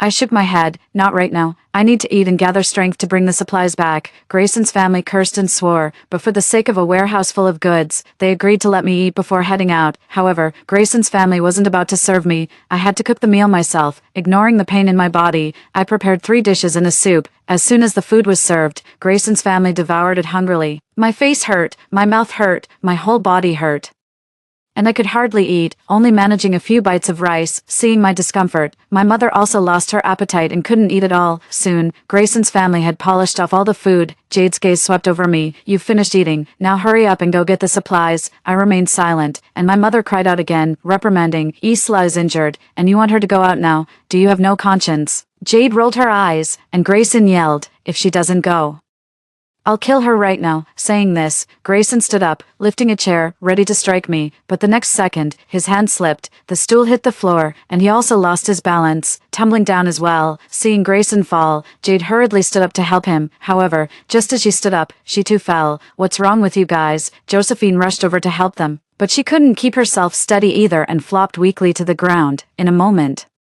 the entire Grayson family was sprawled on the floor, seemingly drained of all strength, unable to even crawl. Mom looked at me in shock. What's happening to them?" I smiled. I added a muscle relaxant to the soup. It makes people too weak to exert any strength. Luckily, I had the foresight to prepare this. The Grayson family started cursing loudly. "How dare you, you little brat, Isla, just you wait, I'll kill you." I stepped forward, placing my foot on Grayson. Still think you can hit me? Believe me, I could end you right now. Grayson instantly begged for mercy. Isla, I'm your dad. Before I could respond, Mom rushed over and slapped Grayson across the face. Pa, you call yourself a dad? After the slap, she hit him again. Jade, panicked, cried out, stop, please, just stop. Mom turned around, walked up to Jade, and sneered, now it's your turn. As she spoke, she raised both hands and slapped Jade left and right, leaving her crying out in pain. I was stunned. I never expected Mom to have such a fierce side. Out of the corner of my eye, I saw Josephine curled up, shivering. I walked over, grabbed her hair, and smilingly said, your turn, miss. Josephine cried out in panic. Please, don't, just let me go. I scoffed, grabbed her head, and started knocking it against the floor. With each knock, I called out, 1. Apologize to my dad. 2. Apologize to my mom. 3. Apologize to me. 4. Josephine screamed in pain. Mom, save me. Please, I looked at my mom, who was still kicking and hitting Grayson, and without turning back, she said, Isla, tear her mouth apart. Don't let her call me Mom. I find it disgusting. I laughed and slapped Josephine across the face. After a while, when it seemed enough, I stopped and, grabbing Mom who was still in a frenzy, we ran. I pulled Mom into the basement and quickly shut and locked the entrance door. Breathless, Mom asked, why did you pull me away? I wasn't done yet, I replied. The effects of the drug are wearing off. We need to hide quickly. Sure enough, no sooner had I spoken than we heard cursing and banging on the door outside. Stupid girl. Come out here now, Isla. Once I break down this door, you're done for. Kill them. We must kill them today. I had replaced the basement door with a much sturdier one. They couldn't break it down. I turned to my mother and reassured her, Mom, don't worry. This door is bulletproof. They can't smash it. We have enough supplies in the basement to last us a year, so we can stay here peacefully. My mother glanced at the supplies occupying half of the basement and suddenly understood. She then smiled and comforted me in return. I'll make you some delicious food. You've been hurt, so rest well. After saying that, she went to cook. I took out the first aid kit and applied some medicinal oil to myself. Then, I opened the laptop stored in the basement to check the surveillance outside. The laptop was connected to wired cameras outside, allowing me to monitor locally without needing the internet. Through the surveillance, I saw that the Grayson family was still tirelessly trying to break in, taking turns smashing the door. They had already broken several chairs in the process. Seeing the unyielding entrance door, Josephine panicked and shouted, Mom and Dad, what if they just keep hiding inside and never come out? Jade replied, the ventilation inside is bad. They have no water or electricity. They won't last long. I chuckled. I had already improved the ventilation system and installed solar panels that powered only the basement. I also stored large water containers and filled a newly built reservoir. Water and power outages, those were problems for the ground floor. My mom and I comfortably settled in the basement. Besides enjoying good food and drinks, we occasionally checked on the Grayson family through the cameras. On the first day, they faced water and power outages and resorted to using well water, putting on thick clothes. On the second day, the temperature outside dropped to -50 degrees. And the Grayson family was left with only 2 boxes of instant noodles which they shared among themselves. On the third day, they shoved each other, trying to go out for supplies but ended up just guarding the basement entrance, waiting for me to come out, trying to force my hand. I couldn't help but laugh and shouted through the door, forgot to tell you, I've already cleared out the supermarket, all the supplies are hidden here in the basement. Josephine, listen, thanks to you. There's enough for my mom and me to last a year. We're eating well and living comfortably every day. The Grayson family was stunned and started furiously banging on the door again, cursing as they did. Isla, you heartless creature, open the door. Come out, stupid girl, you ungrateful wretch. I raised you for nothing. Isla, those supplies were clearly mine. Give them back. I turned off the monitor, in a good mood, and went to discuss with my mom what to eat today. A week later, I no longer heard any curses from the Grayson family. When I turned on the monitor, I saw them lying on the ground, seemingly asleep. Before I knew it, 3 months had passed, and the snow had finally stopped. My mom and I walked out of the basement and immediately saw 3 frozen bodies on the ground. We walked past them and stepped outside. Standing outside, we looked up at the bright sunshine. My mom and I exchanged smiles.